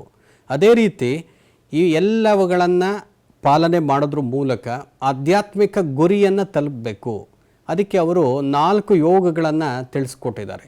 ಯಾವ ರೀತಿ ಭಗವದ್ಗೀತೆಯಲ್ಲಿ ಶ್ರೀಕೃಷ್ಣ ಈ ಅಂಶಗಳನ್ನು ಹೇಳಿದ್ದಾನೆ, ಅವುಗಳನ್ನು ಸ್ವಾಮಿ ವಿವೇಕಾನಂದರು ತಮ್ಮ ವಿಚಾರಧಾರೆಯಲ್ಲಿ ಪುನರುಚ್ಚರಿಸಿದ್ದಾರೆ. ಯಾವುದೇ ಒಬ್ಬ ವ್ಯಕ್ತಿ ತನ್ನ ಆಧ್ಯಾತ್ಮಿಕ ಗುರಿಯನ್ನು ಆತ ತಲುಪಬೇಕು, ಜೀವನದಿಂದ ಬಂಧ ಮುಕ್ತನಾಗಬೇಕು ಅಂತಂದರೆ 4 ಯೋಗಗಳನ್ನು ಅವನು ನಿರಂತರವಾಗಿ ಪಾಲನೆ ಮಾಡಬೇಕು ತನ್ನ ಜೀವಿತದ ಅವಧಿಯಲ್ಲಿ. ಮೊದಲೇದು ಕರ್ಮಯೋಗ, ಅಂದರೆ ಕರ್ಮವನ್ನು ಮಾಡುವಂಥದ್ದು. ಎರಡನೇದು ಭಕ್ತಿಯೋಗ, ವರ್ಷಿಪ್, ನಾನೀಗಾಗಲೇ ಹೇಳಿದೆ, ಭಕ್ತಿಯೋಗ. ಅದೇ ರೀತಿ ರಾಜಯೋಗ, ಹಾಗೆಯೇ ಜ್ಞಾನಯೋಗ. ಕರ್ಮಯೋಗ, ಭಕ್ತಿಯೋಗ, ರಾಜಯೋಗ, ಜ್ಞಾನಯೋಗ, ಇವು 4 ಸ್ವಾಮಿ ವಿವೇಕಾನಂದರ ಮೂಲಕ ಪ್ರತಿಯೊಬ್ಬ ವ್ಯಕ್ತಿಯು ತನ್ನ ಜೀವನದಲ್ಲಿ ಅಳವಡಿಸಿಕೊಳ್ಳುವಂಥದ್ದು, ಆ ಮೂಲಕ ಒಂದು ಆಧ್ಯಾತ್ಮಿಕ ಗುರಿಯನ್ನು ತಲುಪುವಂಥದ್ದು ಮುಖ್ಯ ಅಂತಕ್ಕಂಥ ಮಾತನ್ನು ಹೇಳಿದ್ದಾರೆ. ಈ ಎಲ್ಲ ಅಂಶಗಳನ್ನು ನೋಡಿದ್ದೇ ಆದರೆ ನಾನೀಗಾಗಲೇ ಹೇಳಿದೆ, ಸ್ವಾಮಿ ವಿವೇಕಾನಂದರ ವಿಚಾರಧಾರೆ ಏನಿದೆ ಅದು ವೇದಾಂತದಿಂದ ಹೆಚ್ಚು ಪ್ರಭಾವವನ್ನು ಪಡೆದಿರುವಂಥದ್ದು. ವೇದಗಳಲ್ಲಿ ಮೊದಲ ವೇದ ಅಂತಕ್ಕಂಥ ಖ್ಯಾತಿಯನ್ನು ಹೊಂದಿರತಕ್ಕಂಥ ಋಗ್ವೇದದಲ್ಲಿ ಒಂದು ಮಾತು ಬರುತ್ತೆ, education is one which liberates, ಸಾ ವಿದ್ಯಾಯ ವಿಮುಕ್ತಯೇ. ಶಿಕ್ಷಣ ಅಂತಂದರೆ ಅದು ಮನುಷ್ಯನನ್ನು ಸ್ವಾತಂತ್ರ್ಯಗೊಳಿಸಬೇಕು. ಶಿಕ್ಷಣ ಅಂತಂದರೆ ಮನುಷ್ಯನನ್ನು ಬಂಧನ ಮುಕ್ತ ಮಾಡಬೇಕು. ಇದನ್ನು ಋಗ್ವೇದ ಹೇಳಿದೆ. ಅದೇ ಮಾತನ್ನು ಸ್ವಾಮಿ ವಿವೇಕಾನಂದರು ಸಹಿತ ತಮ್ಮ ಒಂದು ವಿಚಾರಧಾರೆಗಳಲ್ಲಿ ಪ್ರಸ್ತಾಪ ಮಾಡಿದ್ದಾರೆ. ಪ್ರತಿಯೊಬ್ಬ ವ್ಯಕ್ತಿಯು ತನ್ನ ಜೀವಿತದಲ್ಲಿ ಈ ಎಲ್ಲ ಅಂಶಗಳನ್ನು ಪಾಲನೆ ಮಾಡೋದ್ರ ಮೂಲಕ, ಈ 4 ಯೋಗಗಳನ್ನು ಅನುಕರಣೆ ಮಾಡೋದ್ರ ಮೂಲಕ ಆಧ್ಯಾತ್ಮಿಕ ಗುರಿಯನ್ನು ತಲುಪಬಹುದು ಅಂತಕ್ಕಂಥ ವಿಚಾರವನ್ನು ಸ್ವಾಮಿ ವಿವೇಕಾನಂದರು ನಮಗೆ ತಿಳಿಸ್ಕೊಟ್ಟಿದ್ದಾರೆ. ಈಗಾಗಲೇ ನಾನು ಹೇಳಿದೆ, ಯಾವುದೇ ಒಂದು ಕರ್ಮಯೋಗ ಆಗ್ಬೋದು, ಭಕ್ತಿಯೋಗ ಆಗ್ಬೋದು, ರಾಜಯೋಗ ಆಗ್ಬೋದು ಮತ್ತು ಜ್ಞಾನಯೋಗ ಆಗ್ಬೋದು, ಇಂಥ ಎಲ್ಲ ಯೋಗಗಳನ್ನು ಸಿದ್ಧಿ ಮಾಡಿಕೊಳ್ಳುವಲ್ಲಿ ನಮಗೆ ಒಬ್ಬ ಗುರುವಿನ ಅವಶ್ಯಕತೆ ಇದೆ. ಸ್ವಾಮಿ ವಿವೇಕಾನಂದರು ಆ ಮಾತನ್ನು ಒತ್ತಿ ಹೇಳಿದ್ದಾರೆ. ಕರ್ಮಯೋಗ, ರಾಜಯೋಗ, ಭಕ್ತಿಯೋಗ, ಜ್ಞಾನಯೋಗ, ಇವುಗಳಲ್ಲಿ ಯಾವುದೇ ಒಬ್ಬ ವ್ಯಕ್ತಿ ಯಶಸ್ಸನ್ನು ಗಳಿಸಬೇಕು ಅಂತಂದರೆ ಅವನಿಗೆ ಗುರುವಿನ ಸಹಾಯ ಬೇಕು. ಅಂಥ ಗುರುವನ್ನು ಅವರು ಆಧ್ಯಾತ್ಮಿಕ ಗುರು ಅಂತಕ್ಕಂಥ ಆಧ್ಯಾತ್ಮಿಕ ಗುರು ಎಂದು ಕರೆದಿದ್ದಾರೆ. ಸ್ವಾಮಿ ವಿವೇಕಾನಂದರ ಮಹೋನ್ನತ ಸಾಧನೆ ಏನಿದೆ ಅದರ ಹಿಂದೆ ಗುರುವಿನ ಆಶೀರ್ವಾದ ಇದೆ. ಅವರ ಗುರುಗಳಾದಂಥ ಶ್ರೀರಾಮಕೃಷ್ಣ ಪರಮಹಂಸರ ಆಶೀರ್ವಾದ ಇದೆ. ಆ ಕಾರಣಕ್ಕೋಸ್ಕರ ಸ್ವಾಮಿ ವಿವೇಕಾನಂದರು ಇಡೀ ಜಗತ್ತಿನಾದ್ಯಂತ ಭಾರತದ ಖ್ಯಾತಿಯನ್ನು ಇಮ್ಮಡಿಗೊಳಿಸಿದಂಥದ್ದು. ಅದೇ ಮಾತನ್ನು ಅವರು ವಿಚಾರಧಾರೆಗಳಲ್ಲಿ ತಿಳಿಸ್ಕೊಟ್ಟಿದ್ದಾರೆ. ಗುರುವಿನ ಅವಶ್ಯಕತೆ ಇದೆ. ಯಾವುದೇ ಹಿಮಾಲಯ ಪರ್ವತ ಶ್ರೇಣಿಗಳಿರ್ಬೋದು, ಆಲ್ಪ್ಸ್ ಪರ್ವತ ಶ್ರೇಣಿಗಳಿರ್ಬೋದು, ಗೋಬಿ ಮರುಭೂಮಿ ಇರ್ಬೋದು ಅಥವಾ ಸಹಾರಾ ಮರುಭೂಮಿ ಇರ್ಬೋದು, ವ್ಯಕ್ತಿ ಎಲ್ಲಾದರೂ ಇರ್ಬೋದು, ಸಮುದ್ರದ ತಳದಾದರೂ ಇರ್ಬೋದು, ಆದರೆ ಗುರುವಿನ ಸಹಾಯವಿಲ್ಲದೆ ಇಂಥ 4 ಯೋಗಗಳಲ್ಲಿ ಮುಂದುವರಿಯೋದಕ್ಕೆ ಸಾಧ್ಯ ಇಲ್ಲ ಅಂತಕ್ಕಂಥ ಮಾತನ್ನು ಹೇಳಿದ್ದಾರೆ. ಆ ಕಾರಣಕ್ಕೋಸ್ಕರ ಪ್ರತಿಯೊಬ್ಬರಿಗೂ ಗುರುವಿನ ನೆರವು ಅಂತಕ್ಕಂಥದ್ದು ಅವಶ್ಯಕ. ಗುರು ಅಂತಕ್ಕಂಥ ಒಬ್ಬ ವ್ಯಕ್ತಿ ಪ್ರತಿಯೊಬ್ಬ ಶಿಷ್ಯನನ್ನು ಬೆಳಕಿನಡೆಗೆ ಕೊಂಡೊಯ್ತಕ್ಕಂಥ ಒಂದು ಶಕ್ತಿ ಅಂತಕ್ಕಂಥ ಮಾತನ್ನು ಸ್ವಾಮಿ ವಿವೇಕಾನಂದರು ತಿಳಿಸ್ಕೊಟ್ಟಿದ್ದಾರೆ. ಅವರ ಜೀವನ ತತ್ವಶಾಸ್ತ್ರದಲ್ಲಿ ನೋಡ್ತಕ್ಕಂಥ ಮತ್ತೊಂದು ಪ್ರಮುಖವಾದಂಥ ಒಂದು ವಿಚಾರ ಸಂಗತಿ ಅಂತಂದರೆ ಅವರ ಆಪ್ಟಿಮಿಸಮ್ ಮತ್ತು ಸ್ಟ್ರೆಂತ್, ಆಶಾವಾದ ಮತ್ತು ಶಕ್ತಿ. ಈ ಮಾತುಗಳ ಬಗ್ಗೆ ಹಲವಾರು ವಿಚಾರಗಳನ್ನು ಸ್ವಾಮಿ ವಿವೇಕಾನಂದರು ನಮ್ಮೆಲ್ಲರಿಗೂ ಪರಿಚಯಿಸಿದ್ದಾರೆ. ಯಾವುದೇ ಒಬ್ಬ ವ್ಯಕ್ತಿ ಅಂತಂದರೆ ಆತ ಪ್ರಪ್ರಥಮವಾಗಿ ಆಶಾವಾದಿಯಾಗಿರಬೇಕು, ನಿರಾಶಾವಾದಿ ಆಗಿರಬಾರ್ದು. ಯಾವುದೇ ಒಂದು ಸಾಧನೆಯನ್ನು ಮಾಡಬೇಕು ಅಂತಂದರೆ ವ್ಯಕ್ತಿಗೆ ಆಸೆಗಳಿರಬೇಕು ಅಂತಕ್ಕಂಥದ್ದನ್ನು ಸ್ವಾಮಿ ವಿವೇಕಾನಂದರು ಹೇಳಿದ್ದಾರೆ. ಎಂಥ ಆಸೆಗಳು? ಅಚಲವಾದಂಥ ಆಸೆಗಳು. ಅಂಥ ಒಂದು ಆಸೆಗಳು ಯಾವುದರ ಮೂಲಕ ಬರಬೇಕು? ದೃಢವಾದ ಒಂದು ನಂಬಿಕೆಯಿಂದ ಬರಬೇಕು. ಫೇತ್ ಇರಬೇಕು. ಒಬ್ಬ ವ್ಯಕ್ತಿಗೆ ನಂಬಿಕೆ ಇರಬೇಕು. ತನ್ನ ಶಕ್ತಿ ಸಾಮರ್ಥ್ಯಗಳ ಬಗ್ಗೆ ಆತನಿಗೆ ನಂಬಿಕೆ ಇದ್ದಾಗ ಆತ ಏನನ್ನಾದರೂ ಮಾಡೋದಕ್ಕೆ ಸಾಧ್ಯ ಅಂತಕ್ಕಂಥ ಮಾತನ್ನು ಸ್ವಾಮಿ ವಿವೇಕಾನಂದರು ಹೇಳಿದ್ದಾರೆ. ಸ್ವಾಮಿ ವಿವೇಕಾನಂದರ ಪ್ರಕಾರ ಪ್ರತಿಯೊಬ್ಬ ವ್ಯಕ್ತಿಗಳು ಪುರುಷ ಸಿಂಹರಾಗಬೇಕು. ಪ್ರತಿಯೊಬ್ಬ ವ್ಯಕ್ತಿಗಳು ಪುರುಷ ಸಿಂಹರಾಗಬೇಕು. ಅದಕ್ಕೆ ಅವ್ರು ಹೇಳ್ತಾರೆ, ಮುಂದುವರಿದು ಅವ್ರು ಹೇಳ್ತಾರೆ, strength is life, weakness is death. ಬಲ ಅಂತಕ್ಕಂಥದ್ದೇನಿದೆ ಅದೇ ಜೀವನ, ದೌರ್ಬಲ್ಯ ಅಂತಕ್ಕಂಥದ್ದೇ ಮರಣ. ಆ ಕಾರಣಕ್ಕೋಸ್ಕರ ಯಾವುದೇ ಒಬ್ಬ ವ್ಯಕ್ತಿ ತನ್ನ ಜೀವಿತದಲ್ಲಿ ಬಲವನ್ನು ನಂಬಿರಬೇಕು. ಯಾವಾಗ ಆತ ದೌರ್ಬಲ್ಯಗಳನ್ನು ತನ್ನ ವ್ಯಕ್ತಿತ್ವದಲ್ಲಿ ಅಳವಡಿಸ್ಕೊಳ್ತಾನೆ, ಅಂದೇ ಅವನು ಸತ್ತಂತೆ ಅಂತಕ್ಕಂಥ ಮಾತನ್ನು ಸ್ವಾಮಿ ವಿವೇಕಾನಂದರು ಹೇಳಿದ್ದಾರೆ. ಅದೇ ರೀತಿ ಭಾರತದ ಯುವಶಕ್ತಿಗೆ, ಜಗತ್ತಿನ ಯುವಶಕ್ತಿಗೆ ಅವರದೇ ಆದಂಥ ಒಂದು ಸಿಂಹವಾಣಿಯಲ್ಲಿ ಅವರು ನಮಗೆ ತಿಳಿಸ್ಕೊಟ್ಟಿದ್ದಾರೆ. ಏಳಿ ಎದ್ದೇಳಿ ನಿಲ್ಲಿರಿ, ನಿಮ್ಮ ಭವಿಷ್ಯದ ಶಿಲ್ಪಿಗಳು ನೀವೇ. ಏಳಿ ಎದ್ದೇಳಿ, ನಿಮ್ಮ ಭವಿಷ್ಯದ ಶಿಲ್ಪಿಗಳು ನೀವೇ ಅಂತಕ್ಕಂಥ ಮಾತನ್ನು ಅವರು ಹೇಳಿದ್ದಾರೆ. ಅಂದರೆ ನಮ್ಮ ಜೀವನವನ್ನು ನಾವೇ ರೂಪಿಸಿಕೊಳ್ಬೇಕು. ಗುರುವಿನ ಆಶೀರ್ವಾದದೊಂದಿಗೆ, ಗುರುವಿನ ಕೃಪಾಶೀರ್ವಾದದೊಂದಿಗೆ ನಮ್ಮ ಜೀವನವನ್ನು ನಾವೇ ರೂಪಿಸಿಕೊಳ್ಬೇಕು. ಅಂದರೆ ನಮ್ಮ ಭವಿಷ್ಯದ ಶಿಲ್ಪಿಗಳು ನಾವೇ. ಈ ದೇಶಕ್ಕೆ ಬೇಕಾಗಿರುವಂಥದ್ದು ಕಬ್ಬಿಣದಂಥ ಮಾಂಸಖಂಡಗಳು, ಉಕ್ಕಿನಂಥ ನರಗಳನ್ನು ಹೊಂದಿರತಕ್ಕಂಥ ಯುವ ಪಡೆ ಅಂತಕ್ಕಂಥದ್ದು ಈ ದೇಶಕ್ಕೆ ಬೇಕಾಗಿರುವಂಥದ್ದು. ಅದೇ ರೀತಿ ದೈತ್ಯವಾದ ಇಚ್ಛಾಶಕ್ತಿಯನ್ನು ಹೊಂದಿರತಕ್ಕಂಥ ಯುವ ಜನತೆ ಈ ರಾಷ್ಟ್ರಕ್ಕೆ ಬೇಕಾಗಿರುವಂಥದ್ದು ಅಂತಕ್ಕಂಥ ಮಾತನ್ನು ಸ್ವಾಮಿ ವಿವೇಕಾನಂದರು ಹೇಳಿದ್ದಾರೆ. ಸ್ವಾಮಿ ವಿವೇಕಾನಂದರ ಒಂದು ಜೀವಿತದ ಅವಧಿಯನ್ನು ನಾವು ನೋಡಿದ್ದೇ ಆದರೆ, ಭಾರತ ದೇಶ ಬ್ರಿಟಿಷರ ಒಂದು ಕಪಿಮುಷ್ಟಿಯಲ್ಲಿತ್ತು. ಭಾರತವನ್ನು ಬ್ರಿಟಿಷರು ಆಳ್ವಿಕೆ ಮಾಡುತ್ತಿದ್ದರು. ಆ ಒಂದು ಸಾಮಾಜಿಕ ಪರಿಸರದಲ್ಲಿ ಯುವಕರಿಗೆ ಅವರು ಕೊಟ್ಟಂಥ ಸಿಂಹವಾಣಿ ಇದು. ಅವರ ಸಿಂಹವಾಣಿಯಿಂದ ಅನೇಕ ಯುವಕರು ಪ್ರೇರಿತರಾಗಿ ಸ್ವಾತಂತ್ರ್ಯ ಸಂಗ್ರಾಮದಲ್ಲಿ ಧುಮುಕಿ ಈ ರಾಷ್ಟ್ರಕ್ಕೆ ಸ್ವಾತಂತ್ರ್ಯವನ್ನು ತಂದುಕೊಟ್ರು. ಭಾರತ ಮಾತೆಯನ್ನು ಬ್ರಿಟಿಷರ ಕಪಿಮುಷ್ಟಿಯಿಂದ ಬಂಧಮುಕ್ತಗೊಳಿಸಿದಂಥ ಕೀರ್ತಿ ಈ ದೇಶವಾಸಿಗಳಿಗೆ ಸಲ್ಲುತ್ತೆ.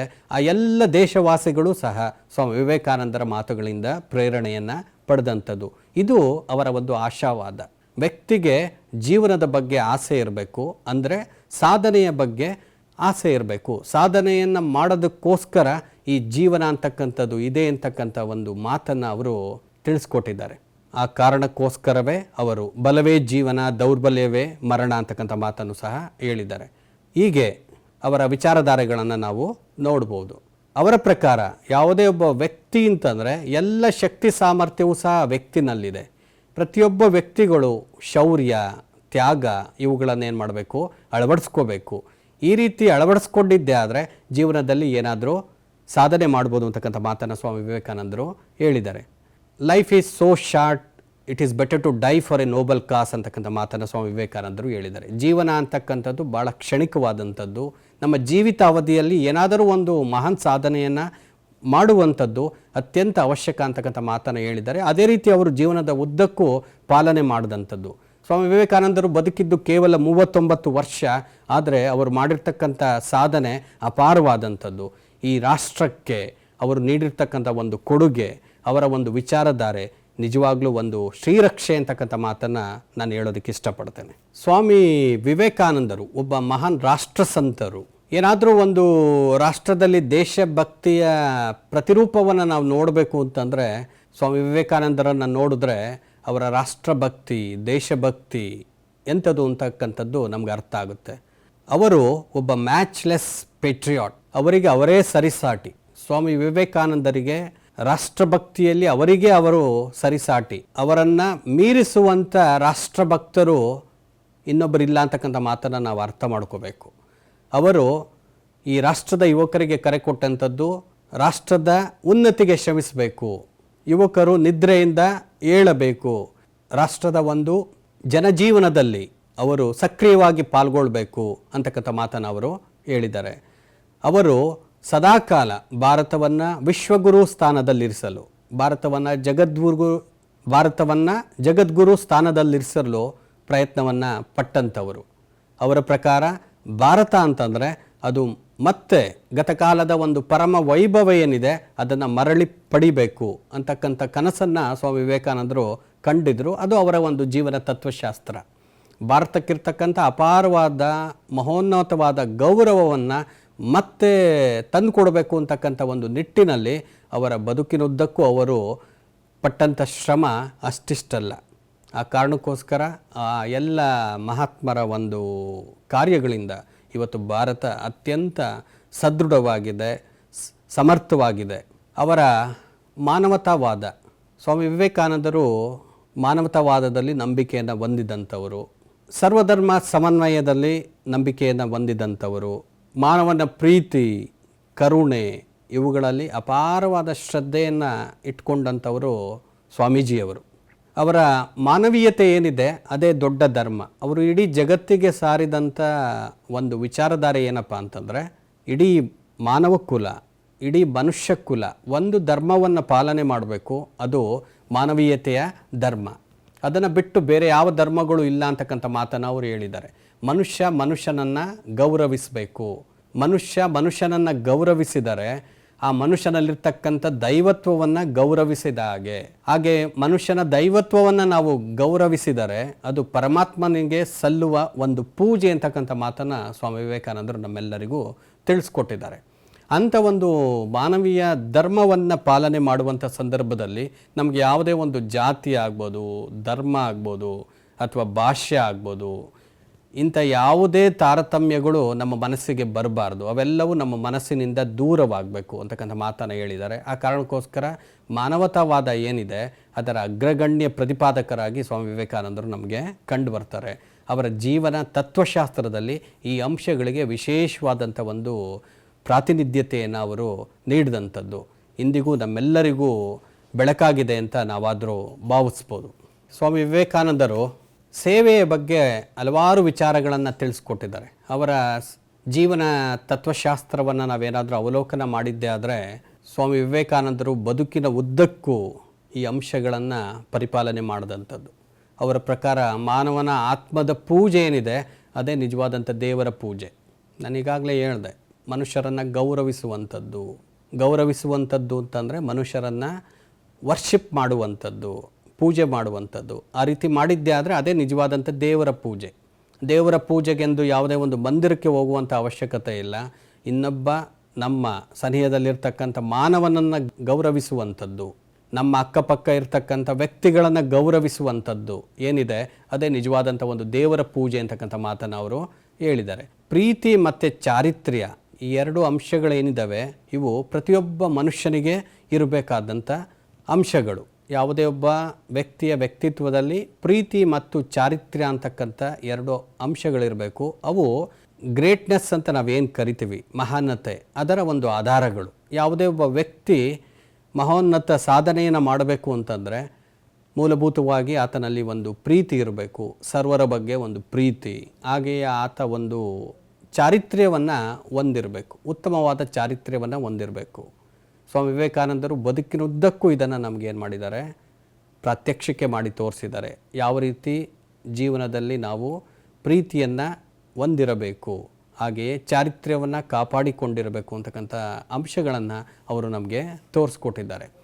ಅದಕ್ಕೆ ಅವರ ಒಂದು ವಿಚಾರಧಾರೆಯನ್ನು ನಾವು ನೋಡಿದ್ದೇ ಆದರೆ, ಯಾರು ಪ್ರೀತಿಸ್ತಾನೆ ಅವನು ಜೀವಿಸ್ತಾನೆ, ಯಾರು ಸ್ವಾರ್ಥವನ್ನು ಮೆರಿತಾನೆ ಅವನು ಮರಣಿಸುತ್ತಾನೆ ಅಂತಕ್ಕಂಥ ಮಾತನ್ನು ಸ್ವಾಮಿ ವಿವೇಕಾನಂದರು ಹೇಳಿದ್ದಾರೆ. ಇದು ಬಹುದೊಡ್ಡ ಸಂದೇಶ. ಇಡೀ ಮನುಕುಲಕ್ಕೆ ಇದೊಂದು ಬಹುದೊಡ್ಡ ಸಂದೇಶ. ಒಂದು ಸೇವೆಯನ್ನು ಮಾಡಬೇಕು ಅಂತಂದರೆ ಅದರಲ್ಲಿ ಒಂದು ಪ್ರೀತಿ ಇರಬೇಕು. ನಾವು ಯಾವತ್ತೂ ನಿಸ್ವಾರ್ಥಿಗಳಾಗಿರಬೇಕು, ಸ್ವಾರ್ಥಿಗಳಾಗಿರಬಾರ್ದು ಅಂತಕ್ಕಂಥ ಮಾತನ್ನು ಸ್ವಾಮಿ ವಿವೇಕಾನಂದರು ಹೇಳಿದ್ದಾರೆ. ಅವರ ಅತ್ಯಂತ ಪ್ರಮುಖವಾದಂಥ ಒಂದು ವಿಚಾರಧಾರೆ ಏನಪ್ಪ ಅಂತಂದರೆ ತ್ಯಾಗ ಮತ್ತು ಸೇವೆ, renunciation and service. They are the two greatest values advocated by Swami Vivekananda. Swami ವಿವೇಕಾನಂದರ ಪ್ರಕಾರ ತ್ಯಾಗ ಮತ್ತು ಸೇವೆ ಈ ರಾಷ್ಟ್ರದ ಎರಡು ಉದಾತ್ತ ಮೌಲ್ಯಗಳು. ಈ ರಾಷ್ಟ್ರದಲ್ಲಿರ್ತಕ್ಕಂಥ ಪ್ರತಿಯೊಬ್ಬ ದೇಶವಾಸಿ ತ್ಯಾಗ ಮತ್ತು ಸೇವೆಯಲ್ಲಿ ತಮ್ಮನ್ನು ತಾವು ತೊಡಗಿಸಿಕೊಂಡರೆ ಅದರಿಂದ ಇಡೀ ರಾಷ್ಟ್ರವೇ ಸರಿ ಹೋಗುತ್ತೆ ಅಂತಕ್ಕಂಥ ಮಾತನ್ನು ಹೇಳಿದ್ದಾರೆ. ನಾವು ಹೆಚ್ಚಿಗೆ ಯಾವುದು ಏನು ಮಾಡುವಂಥ ಅವಶ್ಯಕತೆ ಇಲ್ಲ. ನಮ್ಮ ವ್ಯಕ್ತಿತ್ವದಲ್ಲಿ ತ್ಯಾಗ ಮತ್ತು ಸೇವೆ ಇದ್ದರೆ ನಾವು ಈ ರಾಷ್ಟ್ರವನ್ನು ಏನು ಮಾಡ್ಬೋದು, ಸರಿಪಡಿಸ್ಬೋದು ಅಂತಕ್ಕಂಥ ಮಾತನ್ನು ಸ್ವಾಮಿ ವಿವೇಕಾನಂದರು ತಿಳಿಸ್ಕೊಟ್ಟಿದ್ದಾರೆ. ಹಾಗೆಯೇ ತಮ್ಮ ಬದುಕಿನ ಉದ್ದಕ್ಕೂ ಪುರುಷರಿಗೆ ಹೇಗೆ ಸಮಾನ ಹಕ್ಕುಗಳಿದ್ದಾವೆ ಹಾಗೆಯೇ ಮಹಿಳೆಯರಿಗೂ ಸಮಾನ ಹಕ್ಕಿದೆ ಅಂತಕ್ಕಂಥ ಮಾತನ್ನು ಸ್ವಾಮಿ ವಿವೇಕಾನಂದರು ತಿಳಿಸ್ಕೊಟ್ಟಂಥದ್ದು. ಇದು ಅವರ ಒಂದು ಮಾನವತಾವಾದದ ಬಹುದೊಡ್ಡ ಸಂದೇಶ. ಪುರುಷರಂತೆ ಸ್ತ್ರೀಯರಿಗೂ ಸಮಾನವಾದಂಥ ಒಂದು ಅವಕಾಶಗಳಿರಬೇಕು. ಎಲ್ಲ ಅವಕಾಶಗಳು ಮಹಿಳೆಯರಿಗೂ ಸಹ ಸಿಗಬೇಕು. ಶಿಕ್ಷಣ, ಉದ್ಯೋಗ ಎಲ್ಲದರಲ್ಲೂ ಮಹಿಳೆಯರಿಗೂ ಒಂದು ಸಮಾನವಾದಂಥ ಒಂದು ಸ್ಥಾನಮಾನ ಸಿಗಬೇಕು ಅಂತಕ್ಕಂಥ ಮಾತನ್ನು ಅವರು ತಿಳಿಸ್ಕೊಟ್ಟಿದ್ದಾರೆ.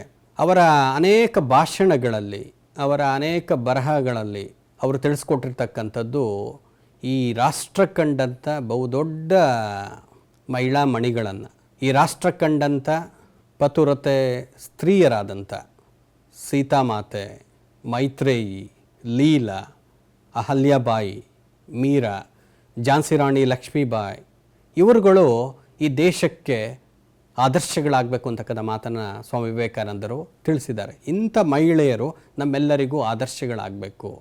ಅದಕ್ಕೆ ಅವ್ರು ಹೇಳ್ತಾರೆ, the best thermometer to the progress of a nation its treatment of its woman. ಯಾವುದೇ ಒಂದು ದೇಶದ ಪ್ರಗತಿಯನ್ನು ನಾವು ಅಳತೆ ಮಾಡಬೇಕು ಅಂತಂದರೆ ಅಲ್ಲಿ ಮಹಿಳೆಯರನ್ನು ಹೇಗೆ ಕಾಣ್ತಾ ಇದ್ದಾರೆ ಅಂತಕ್ಕಂಥದ್ದನ್ನು ನೋಡಿದ್ರೆ ಆ ದೇಶದ ಪ್ರಗತಿಯನ್ನು ನಾವು ಕಂಡುಕೋಬೋದು ಅಂತಕ್ಕಂಥ ಮಾತನ್ನು ಸ್ವಾಮಿ ವಿವೇಕಾನಂದರು ತಿಳಿಸ್ಕೊಟ್ಟಿದ್ದಾರೆ. ತಮ್ಮ ಬದುಕಿನ ಉದ್ದಕ್ಕೂ ಅವರು ಮಹಿಳೆಯರನ್ನು ವಿಶೇಷ ಸ್ಥಾನಮಾನದಲ್ಲಿಟ್ಟು ಗೌರವಿಸಿದ್ದಾರೆ. ಅದಕ್ಕೆ ಸ್ವಾಮಿ ವಿವೇಕಾನಂದರು ಹೇಳ್ತಾರೆ, gods were please to enter the house where womens were held in high respect. ಎಲ್ಲಿ ಮಹಿಳೆಯರಿಗೆ ವಿಶೇಷವಾದಂಥ ಸ್ಥಾನಮಾನಗಳಿರುತ್ತೆ, ಪೂಜ್ಯತಾ ಭಾವನೆ ಇರುತ್ತೆ, ಅಲ್ಲಿ ದೇವತೆಗಳು ಸಹ ಪ್ರಸನ್ನರಾಗ್ತಾರೆ ಅಂತಕ್ಕಂಥ ಮಾತನ್ನು ಸ್ವಾಮಿ ವಿವೇಕಾನಂದರು ತಿಳಿಸ್ಕೊಟ್ಟಿದ್ದಾರೆ. ಈ ಮಾತನ್ನು ನಾವು ನೋಡಿದ್ದೇ ಆದರೆ ಮಹಿಳೆಯರ ಬಗ್ಗೆ ಸ್ವಾಮಿ ವಿವೇಕಾನಂದರಿಗಿದ್ದಂಥ ಅತಿ ದೊಡ್ಡ ಗೌರವವನ್ನು ನಾವು ಕಾಣಬೇಕು. ಏನಾದರೂ ಈ ದೇಶವನ್ನು, ಈ ರಾಷ್ಟ್ರವನ್ನು ನಾವೇನಾದರೂ ಸರಿಪಡಿಸ್ಬೇಕು ಅಂತಂದರೆ ನಾವೆಲ್ಲರೂ ಮಹಿಳೆಯರ ಬಗ್ಗೆ ಗೌರವವನ್ನು ಹೊಂದತಕ್ಕಂಥದ್ದು ಅತ್ಯವಶ್ಯಕ. ಇದನ್ನು ಅವರ ಒಂದು ಜೀವನ ತತ್ವಶಾಸ್ತ್ರದಲ್ಲಿ ನಾವು ನೋಡ್ಬೋದು. ಇಷ್ಟು ಅವರ ಒಂದು ಜೀವನ ತತ್ವಶಾಸ್ತ್ರ. ಈ ಎಲ್ಲ ಅಂಶಗಳು ಸ್ವಾಮಿ ವಿವೇಕಾನಂದರ ಜೀವನ ತತ್ವಶಾಸ್ತ್ರದಲ್ಲಿರ್ತಕ್ಕಂಥ ಎಲ್ಲ ಅಂಶಗಳು ವೇದಾಂತದಿಂದ ಪ್ರಭಾವವನ್ನು ಪಡೆದಂಥದ್ದು. ತಮ್ಮ ಗುರುಗಳಾದಂಥ ರಾಮಕೃಷ್ಣ ಪರಮಹಂಸರ ಶ್ರೀರಕ್ಷೆಯಿಂದ ಆ ಎಲ್ಲ ಅಂಶಗಳನ್ನು ಅವರು ಜಗತ್ತಿಗೆ ನೀಡಿದಂಥದ್ದು, ಅದನ್ನು ಪ್ರಾಯೋಗಿಕವಾಗಿ ತಿಳಿಸ್ಕೊಟ್ಟಂಥ ಶ್ರೇಯಸ್ಸು ಸ್ವಾಮಿ ವಿವೇಕಾನಂದರಿಗೆ ಸಲ್ಲುತ್ತೆ. ಯಾವುದೇ ಒಬ್ಬ ಮಹೋನ್ನತ ಶಿಕ್ಷಣ ತಜ್ಞ, ಒಬ್ಬ ಮಹೋನ್ನತ ತತ್ವಜ್ಞಾನಿ, ಅವರ ಜೀವನ ಮತ್ತು ಅವರ ಚಿಂತನೆ ಯಾವತ್ತೂ ಬೇರೆ ಅಲ್ಲ, ಅವೆರಡೂ ಒಂದೇ. ಸ್ವಾಮಿ ವಿವೇಕಾನಂದರ ಜೀವನ ತತ್ವಶಾಸ್ತ್ರ ಅವರ ಶಿಕ್ಷಣ ತತ್ವಶಾಸ್ತ್ರಕ್ಕಿಂತ ಭಿನ್ನತೆಯನ್ನು ಹೊಂದಿಲ್ಲ, ಎರಡೂ ಒಂದೇ. ಈ ಅಂಶವನ್ನು ನಾವು ಮನಗಾಡಬೇಕು. ಅದಕ್ಕೆ ಒಂದು ಮಾತಿದೆ, all great educationist var great philosophers and all great philosophers var great educationist. ಎಲ್ಲ ಮಹಾನ್ ಶಿಕ್ಷಣ ತಜ್ಞರು ಸಹಿತ ತತ್ವಶಾಸ್ತ್ರಜ್ಞರು, ಹಾಗೂ ಎಲ್ಲ ತತ್ವಶಾಸ್ತ್ರಜ್ಞರು ಒಬ್ಬ ಅತ್ಯುತ್ತಮ ಶಿಕ್ಷಣ ತಜ್ಞರು. ಈ ಮಾತು ಸ್ವಾಮಿ ವಿವೇಕಾನಂದರಿಗೆ ಪೂರ್ಣವಾಗಿ ಒಪ್ಪುತ್ತೆ. ಅವರು ಹೇಗೆ ಒಬ್ಬ ತತ್ವಶಾಸ್ತ್ರಜ್ಞರಾಗಿದ್ದರು, ಹಾಗೆಯೇ ಅವರೊಬ್ಬ ಅತ್ಯುತ್ತಮ ಶಿಕ್ಷಣ ತಜ್ಞರು ಸಹಿತ. ಅನೇಕ ವಿಚಾರಗಳನ್ನು ಅವರು ಶಿಕ್ಷಣದ ಬಗ್ಗೆ ಹಂಚಿಕೊಂಡಿದ್ದಾರೆ. ಸ್ವಾಮಿ ವಿವೇಕಾನಂದರ ಪ್ರಕಾರ ನಿಜವಾದ ಶಿಕ್ಷಣ ಅಂತಂದರೆ ವ್ಯಕ್ತಿಗಳಲ್ಲಿ ಅಡಗಿರ್ತಕ್ಕಂಥ ಒಂದು ಪರಿಪೂರ್ಣತೆಯನ್ನು ಹೊರಗೆಳೆಯುವಂಥದ್ದು. ಈ ನಿಟ್ಟಿನಲ್ಲಿ ಸ್ವಾಮಿ ವಿವೇಕಾನಂದರು ನಮಗೆ ಒಬ್ಬ ಆದರ್ಶವಾದಿ ತತ್ವಶಾಸ್ತ್ರಜ್ಞರಾಗಿ ಕಂಡು ಬರುತ್ತಾರೆ. ಸ್ವಾಮಿ ವಿವೇಕಾನಂದರ ಪ್ರಕಾರ ಯಾವುದೇ ಒಬ್ಬ ವ್ಯಕ್ತಿಗೆ ಬಾಹ್ಯ ಪ್ರಪಂಚದಿಂದ ಯಾವುದನ್ನು ಕಲಿಸುವ ಅವಶ್ಯಕತೆ ಇಲ್ಲ, ಅದೆಲ್ಲವೂ ವ್ಯಕ್ತಿಯಲ್ಲಿ ಅಡಕವಾಗಿದೆ. ಅದನ್ನು ಹೊರ ತೆಗೆಯುವ ಒಂದು ಸಾಧನ ಶಿಕ್ಷಣ ಅಂತಕ್ಕಂಥ ಮಾತನ್ನು ಅವರು ಹೇಳಿದ್ದಾರೆ.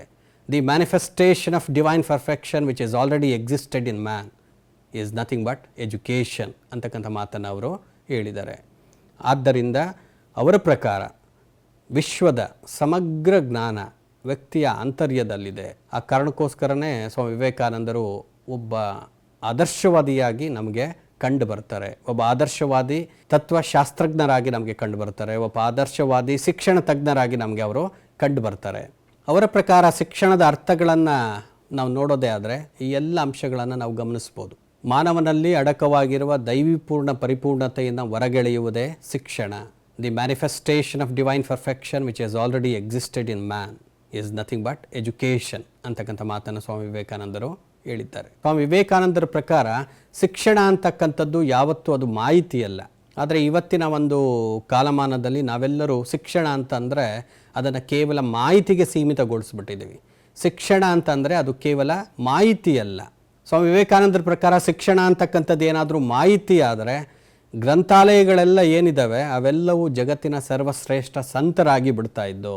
ಹಾಗೆಯೇ ವಿಶ್ವಕೋಶಗಳೆಲ್ಲ ಏನಿದ್ದಾವೆ ಅವೆಲ್ಲವೂ ಮಹಾನ್ ಋಷಿಗಳಾಗಿ ಬಿಡ್ತಾ ಇದ್ದು ಅಂತಕ್ಕಂಥ ಮಾತನ್ನು ಹೇಳಿದ್ದಾರೆ. ಎಷ್ಟು ಅದ್ಭುತವಾದಂಥ ವಿಚಾರಧಾರೆ. ಆ ಕಾರಣಕ್ಕೋಸ್ಕರ ಶಿಕ್ಷಣ ಅಂತಂದರೆ ಅದು ಕೇವಲ ಮಾಹಿತಿ ಅಲ್ಲ, ಅದು ವ್ಯಕ್ತಿಯಲ್ಲಿರ್ತಕ್ಕಂಥ ಒಂದು ದೈವಿಪೂರ್ಣ ಪರಿಪೂರ್ಣತೆ. ಶಿಕ್ಷಣ ಅಂತಂದರೆ ವ್ಯಕ್ತಿಯಲ್ಲಿರ್ತಕ್ಕಂಥ ಒಂದು ದೈವಿಪೂರ್ಣ ಪರಿಪೂರ್ಣತೆ. ಅದನ್ನು ನಾವೇನು ಮಾಡಬೇಕು? ಪ್ರಕಟಗೊಳಿಸಬೇಕು. ಶಿಕ್ಷಣ ವ್ಯಕ್ತಿಯಲ್ಲಿರ್ತಕ್ಕಂಥ ಇಂಥ ಒಂದು ದೈವಿಪೂರ್ಣ ಪರಿಪೂರ್ಣತೆಯನ್ನು ಪ್ರಕಟಗೊಳಿಸೋದಕ್ಕೆ ಸಹಾಯವನ್ನು ಮಾಡಬೇಕು ಅಂತಕ್ಕಂಥ ಮಾತನ್ನು ಸ್ವಾಮಿ ವಿವೇಕಾನಂದರು ನಮಗೆ ತಿಳಿಸ್ಕೊಟ್ಟಿದ್ದಾರೆ. ಇದು ಶಿಕ್ಷಣಕ್ಕೆ ಅವರು ಕೊಟ್ಟಿರ್ತಕ್ಕಂಥ ಒಂದು ಅರ್ಥ. ಮುಂದುವರೆದು ಸ್ವಾಮಿ ವಿವೇಕಾನಂದರ ಪ್ರಕಾರ ಶಿಕ್ಷಣ ಅಂತಂದರೆ ಅದು ಚಾರಿತ್ರ್ಯವನ್ನು ನಿರ್ಮಾಣ ಮಾಡಬೇಕು. Education is one which builds the character. ಚಾರಿತ್ರ್ಯದ ನಿರ್ಮಾಣವೇ ನಿಜವಾದಂಥ ಶಿಕ್ಷಣ. ಮಾನವನ ನಿರ್ಮಾಣವೇ ನಿಜವಾದಂಥ ಶಿಕ್ಷಣ. ಸ್ವಾಮಿ ವಿವೇಕಾನಂದರ ಪ್ರಕಾರ education is nothing but man making. ನೋಡಿ ಎಷ್ಟು ಅದ್ಭುತವಾದಂಥ ಒಂದು ಚಿಂತನೆ. ನಿಜವಾದಂಥ ಒಂದು ಶಿಕ್ಷಣ ವ್ಯಕ್ತಿಗಳನ್ನು ನಿರ್ಮಾಣ ಮಾಡಬೇಕು. ಅದಕ್ಕೆ ಸ್ವಾಮಿ ವಿವೇಕಾನಂದರು ಅವರ ವಿಚಾರಧಾರೆಗಳಲ್ಲಿ ಹೇಳ್ತಾರೆ, ಒಬ್ಬ ವ್ಯಕ್ತಿ ಅಂತಂದರೆ ಆತ ಒಂದು ರಾಷ್ಟ್ರ. ವ್ಯಕ್ತಿ ಮತ್ತು ರಾಷ್ಟ್ರಕ್ಕೆ ವ್ಯತ್ಯಾಸವಿಲ್ಲ. ವ್ಯಕ್ತಿಗಳು ಸದೃಢ ಆದರೆ ರಾಷ್ಟ್ರ ಅಂತಕ್ಕಂಥದ್ದು ಸದೃಢತೆಯನ್ನು ಹೊಂದುತ್ತೆ. ಆ ಕಾರಣಕ್ಕೋಸ್ಕರ ನಾವು ಯಾವುದೇ ಶಿಕ್ಷಣವನ್ನು ನೀಡಿದ್ರೂ ಅದು ಮನುಷ್ಯರನ್ನು ನಿರ್ಮಾಣ ಮಾಡುವಂಥ ಶಿಕ್ಷಣ ಆಗಬೇಕು. ಸ್ವಾಮಿ ವಿವೇಕಾನಂದರ ಒಂದು ಜೀವಿತ ಅವಧಿ ಏನಿದೆ, ಆಗ ಭಾರತ ಅಂತಕ್ಕಂಥದ್ದು ಬ್ರಿಟಿಷರ ಆಳ್ವಿಕೆಯಲ್ಲಿತ್ತು. ಬಲವಂತವಾಗಿ ಬ್ರಿಟಿಷರು ತಮ್ಮ ಶಿಕ್ಷಣ ವ್ಯವಸ್ಥೆಯನ್ನು ಭಾರತೀಯರ ಮೇಲೆ ಏರಿದಂಥದ್ದು, ಅದನ್ನೆಲ್ಲ ಸ್ವಾಮಿ ವಿವೇಕಾನಂದರು ತಮ್ಮ ಕಣ್ಣಾರೆ ಕಂಡಿದ್ದಂಥದ್ದು. ಆ ಕಾರಣಕ್ಕೋಸ್ಕರ ಅವರು ಭಾರತದ ಶಿಕ್ಷಣ ಅಂತಕ್ಕಂಥದ್ದು ಭಾರತದ ಸನಾತನ ಮೌಲ್ಯಗಳು, ಆದರ್ಶಗಳು, ಇವುಗಳ ಆಧಾರಿತವಾಗಿರಬೇಕು ಅಂತಕ್ಕಂಥದ್ದನ್ನು ಹಲವಾರು ಬಾರಿ ತಮ್ಮ ಭಾಷಣಗಳಲ್ಲಿ ತಿಳಿಸ್ಕೊಟ್ಟಿದ್ದಾರೆ. ಒಂದು ಭಾಳ ಸಂತೋಷದ ವಿಚಾರ ಅಂತಂದರೆ, ಭಾರತ ಸ್ವಾತಂತ್ರ್ಯ ಗಳಿಸಿ 75 ವರ್ಷಗಳ ನಂತರ, ಈಗೆಲ್ಲ ನಾವು ಇತ್ತೀಚೆಗಷ್ಟೇ ಭಾರತದ ಅಮೃತ ವರ್ಷವನ್ನು ಆಚರಣೆ ಮಾಡಿದ್ವಿ. ಭಾರತ ಸ್ವಾತಂತ್ರ್ಯದ ಅಮೃತ ವರ್ಷವನ್ನು ನಾವೆಲ್ಲರೂ ಆಚರಣೆ ಮಾಡಿದ್ವಿ. ಇಂಥ ಒಂದು ಸಂದರ್ಭದಲ್ಲಿ ದೇಶಕ್ಕೆ ಸ್ವಾತಂತ್ರ್ಯ ಬಂದು 75 ವರ್ಷಗಳ ನಂತರ ನಮ್ಮದೇ ಆದಂಥ ಒಂದು ಶಿಕ್ಷಣ ಕ್ರಮವನ್ನು ನಾವು ಅಳವಡಿಸ್ಕೊಂಡಿದ್ದೇವೆ. ನಿಜವಾಗ್ಲೂ ನಾವೆಲ್ಲರೂ ಹೆಮ್ಮೆ ಪಡಬೇಕು. ರಾಷ್ಟ್ರೀಯ ಶಿಕ್ಷಣ ನೀತಿ 2020 ಭಾರತದ ಸನ್ಮಾನ್ಯ ಪ್ರಧಾನಮಂತ್ರಿಗಳಾದಂಥ ನರೇಂದ್ರ ಮೋದಿಯವರ ಒಂದು ನಿರ್ದೇಶನದಂತೆ ಇಡೀ ಭಾರತಕ್ಕೆ ಅದರದೇ ಆದಂಥ ಸ್ವದೇಶಿ ಶಿಕ್ಷಣ ಕ್ರಮವನ್ನು ನಾವೆಲ್ಲರೂ ಹೊಂದುವಲ್ಲಿ, ಅದನ್ನು ಅಳವಡಿಸಿಕೊಳ್ಳುವಲ್ಲಿ ನಾವೆಲ್ಲರೂ ಸಕ್ರಿಯರಾಗಿದ್ದೇವೆ. ಇದು ನಿಜವಾಗ್ಲೂ ಸ್ವಾಮಿ ವಿವೇಕಾನಂದರ ಕನಸು. ನಮ್ಮ ದೇಶಕ್ಕೆ ಬೇಕಾಗಿರುವಂಥದ್ದು ಈ ದೇಶದ ಸನಾತನ ಮೌಲ್ಯಗಳು, ಆದರ್ಶಗಳು, ಇವುಗಳ ಆಧಾರಿತ ಶಿಕ್ಷಣ ಕ್ರಮವೇ ಹೊರತು ಅದು ಪರಕೀಯ ಶಿಕ್ಷಣ ಕ್ರಮವಲ್ಲ. ಆ ಕಾರಣಕ್ಕೋಸ್ಕರ ಸ್ವಾಮಿ ವಿವೇಕಾನಂದರು man making education, character building education ಇವುಗಳ ಬಗ್ಗೆ ಭಾಳಷ್ಟು ಮಹತ್ವವನ್ನು ನೀಡಿರುವಂಥದ್ದು. ಅವರ ಪ್ರಕಾರ ಯಾವುದೇ ಒಂದು ಶಿಕ್ಷಣ ಅಂತಂದರೆ ಅದು ಮನಸ್ಸಿನ ಸದೃಢತೆಯನ್ನು ಹೆಚ್ಚು ಮಾಡಬೇಕು. ಯಾವುದೇ ಒಂದು ಶಿಕ್ಷಣವೆಂದರೆ ಮನಸ್ಸಿನ ಸದೃಢತೆಯನ್ನು ಹೆಚ್ಚು ಮಾಡಬೇಕು. ಅದಕ್ಕೆ ಅವರು ಹೇಳ್ತಾರೆ, strength is mind, weakness is death. ಬಲವನ್ನು ಗಳಿಸ್ಬೇಕು, ಸದೃಢತೆಯನ್ನು ಗಳಿಸ್ಬೇಕು, ಶಿಕ್ಷಣ ಅದಕ್ಕೆ ನೆರವಾಗಬೇಕು. ನಮ್ಮ ಇಂಟೆಲೆಕ್ಟ್ ಏನಿದೆ ಅದು ಎಕ್ಸ್ಪ್ಯಾಂಡ್ ಆಗಬೇಕು, ಬುದ್ಧಿಮತ್ತೆಯ ಒಂದು ವಿಸ್ತಾರತೆ ಆಗಬೇಕು, ಹಾಗೆ ಸ್ವಾವಲಂಬಿತನ ಬರಬೇಕು, ಸೆಲ್ಫ್ ರಿಲಯಂಟ್. ಇದನ್ನು ನಾವು ಸಾಧಿಸಬೇಕು. ಸ್ವಾಮಿ ವಿವೇಕಾನಂದರ ಪ್ರಕಾರ ನಿಜವಾದ ಶಿಕ್ಷಣ ಅಂತಂದರೆ ಅದು ಮನಸ್ಸಿನ ಸದೃಢತೆಯನ್ನು ಮೂಡಿಸ್ಬೇಕು, ಬುದ್ಧಿಮತ್ತೆಯನ್ನು ವಿಸ್ತಾರಗೊಳಿಸಬೇಕು, ಹಾಗೂ ಪ್ರತಿಯೊಬ್ಬ ವ್ಯಕ್ತಿಗಳಲ್ಲಿ ಸ್ವಾವಲಂಬಿತನವನ್ನು ತಂದುಕೊಡಬೇಕು. ಪ್ರತಿಯೊಬ್ಬ ವ್ಯಕ್ತಿಗಳು ಸ್ವತಂತ್ರವಾಗಿ ಜೀವನವನ್ನು ಮಾಡ್ತಕ್ಕಂಥ ಸಾಮರ್ಥ್ಯವನ್ನು ಗಳಿಸ್ಕೋಬೇಕು. ವ್ಯಕ್ತಿಗಳು ಸ್ವತಂತ್ರವಾಗಿ ಜೀವನವನ್ನು ನಡೆಸುವುದಾದರೆ ದೇಶಕ್ಕೆ ಸ್ವಾವಲಂಬಿತನ ಬರುತ್ತೆ ಅಂತಕ್ಕಂಥ ಮಾತನ್ನು ಸ್ವಾಮಿ ವಿವೇಕಾನಂದರು ತಿಳಿಸ್ಕೊಟ್ಟಿರ್ತಕ್ಕಂಥದ್ದು. ಆ ಕಾರಣಕ್ಕೋಸ್ಕರ ಅವರು ವ್ಯಕ್ತಿಯ ಅಂತರ್ ಸಾಮರ್ಥ್ಯ ಏನಿದೆ ಅದನ್ನು ವಿಕಸಿಸುವಂಥ ಸಾಧನ ಏನಿದೆ ಅದನ್ನು ಶಿಕ್ಷಣ ಅಂತ ಕರೆದಿದ್ದಾರೆ. ಅವರ ಪ್ರಕಾರ ಯಾವುದೇ ಒಂದು ಶಿಕ್ಷಣ ಅಂತಂದರೆ ವ್ಯಕ್ತಿಯಲ್ಲಿ ಈಗಾಗಲೇ ದೈವೀಪೂರ್ಣವಾಗಿ ಅಡಗಿರ್ತಕ್ಕಂಥ ಒಂದು ಅಂತರ್ ಸಾಮರ್ಥ್ಯ ಏನಿದೆ ಅದನ್ನು ವಿಕಸಿಸುವಂಥ ಒಂದು ಸಾಧನ ಏನಾದರೂ ಇದ್ದರೆ ಅದು ಶಿಕ್ಷಣ. ಆ ಕಾರಣಕ್ಕೋಸ್ಕರನೇ ಸ್ವಾಮಿ ವಿವೇಕಾನಂದರು ಹೇಳ್ತಾರೆ, ಶಿಕ್ಷಣ ಅಂತಂದರೆ ಅದು ಕೇವಲ ಮೆದುಳಿಗೆ ವಿಚಾರಗಳನ್ನು, ವಿಷಯಗಳನ್ನು ತುರುಕುವುದಲ್ಲ. ವಿಷಯಗಳನ್ನು ಮೆದುಳಿಗೆ ತುರುಕಿ ಅವುಗಳು ಬಹುಕಾಲ ಅಲ್ಲೇ ನಿಂತು ಯಾವುದಕ್ಕೂ ಪ್ರಯೋಜನಕ್ಕೆ ಬರುವಂತೆ ಮಾಡುವುದು ಶಿಕ್ಷಣ ಅಲ್ಲ. ಮನುಷ್ಯನಿಗೆ ಇರ್ತಕ್ಕಂಥ ಎಲ್ಲ ಅಂತಃಸತ್ವವನ್ನು ಸಾಮರ್ಥ್ಯವನ್ನು ವಿಕಸಿಸುವಂಥ ಒಂದು ಸಾಧನ ಶಿಕ್ಷಣ ಅಂತಕ್ಕಂಥ ಮಾತನ್ನು ಸ್ವಾಮಿ ವಿವೇಕಾನಂದರು ತಿಳಿಸ್ಕೊಟ್ಟಿದ್ದಾರೆ. ಇಲ್ಲಿವರೆಗೆ ನಾವು ಸ್ವಾಮಿ ವಿವೇಕಾನಂದರ ಶಿಕ್ಷಣದ ವಿಚಾರಗಳನ್ನು ತಿಳ್ಕೊಂಡ್ವಿ. ಸ್ವಾಮಿ ವಿವೇಕಾನಂದರ ಪ್ರಕಾರ ನಿಜವಾದ ಶಿಕ್ಷಣ ಅಂತಂದರೆ ಅದಕ್ಕೆ ಅದರದ್ದೇ ಆದಂಥ ಗುರಿಗಳಿರಬೇಕು. ಸ್ವಾಮಿ ವಿವೇಕಾನಂದರು ಕೆಲವೊಂದು ಶಿಕ್ಷಣದ ಗುರಿಗಳನ್ನು ನಮಗೆ ತಿಳಿಸ್ಕೊಟ್ಟಿದ್ದಾರೆ. Aims of education which were advocated by Swami Vivekananda. ಅವರ ಪ್ರಕಾರ ಯಾವುದೇ ಒಂದು ಶಿಕ್ಷಣದ ಅಂತಿಮ ಗುರಿ, ಯಾವುದೇ ಒಂದು ತರಬೇತಿಯ ಅಂತಿಮ ಗುರಿ ಅದು ಮಾನವ ನಿರ್ಮಾಣ, man making, aim of man making. ಶಿಕ್ಷಣದ ನಿಜವಾದಂಥ ಗುರಿ ಮಾನವನನ್ನು ನಿರ್ಮಾಣ ಮಾಡುವಂಥದ್ದು. ಎಷ್ಟು ಅದ್ಭುತವಾದಂಥ ವಿಚಾರಧಾರೆ, ಎಷ್ಟು ಅದ್ಭುತವಾದಂಥ ಸಂದೇಶ ಸ್ವಾಮಿ ವಿವೇಕಾನಂದರು ನಮಗೋಸ್ಕರ ನೀಡಿರುವಂಥದ್ದು. ಶಿಕ್ಷಣಕ್ಕೆ ಆತ್ಮಸ್ಥೈರ್ಯವನ್ನು ಸೃಜಿಸುವಂಥ ಗುರಿ ಇರಬೇಕು. Aim of self confidence, aim of self realisation, ಇವುಗಳು ಶಿಕ್ಷಣದ ಗುರಿಗಳಾಗಬೇಕು. ಆತ್ಮಸ್ಥೈರ್ಯ, ಯಾವುದೇ ಒಂದು ಸಾಧನೆಯನ್ನು ವ್ಯಕ್ತಿ ಮಾಡಬೇಕು ಅಂತಂದರೆ ಅವನಿಗೆ ಆತ್ಮಸ್ಥೈರ್ಯದ ಅವಶ್ಯಕತೆ ಇದೆ. ಅಂಥ ಆತ್ಮಸ್ಥೈರ್ಯವನ್ನು ಸೃಜನೆ ಮಾಡ್ಕೊಳ್ತಕ್ಕಂಥ ಶಿಕ್ಷಣದ ಅವಶ್ಯಕತೆ ನಮಗಿದೆ. ನಾವು ಪಡಿತಕ್ಕಂಥ ಶಿಕ್ಷಣ ನಮ್ಮಲ್ಲಿ ಆತ್ಮಶಕ್ತಿಯನ್ನು ಹೆಚ್ಚು ಮಾಡಬೇಕು. ಅಂಥ ಒಂದು ಅಂಶ ಶಿಕ್ಷಣದ ಗುರಿಯಾಗಬೇಕು. ಆತ್ಮ ಸಾಕ್ಷಾತ್ಕಾರವನ್ನು ಹೊಂದತಕ್ಕಂಥ ಗುರಿ ಸಹ ನಮ್ಮದಾಗಬೇಕು. ಅದಕ್ಕೆ ಈ ಮಾತನ್ನು ಹೇಳುವಂಥ ಸಂದರ್ಭದಲ್ಲಿ ಆದಿಶಂಕರರ ವಿಚಾರಧಾರೆ ನನಗೆ ನೆನಪಾಗುತ್ತೆ.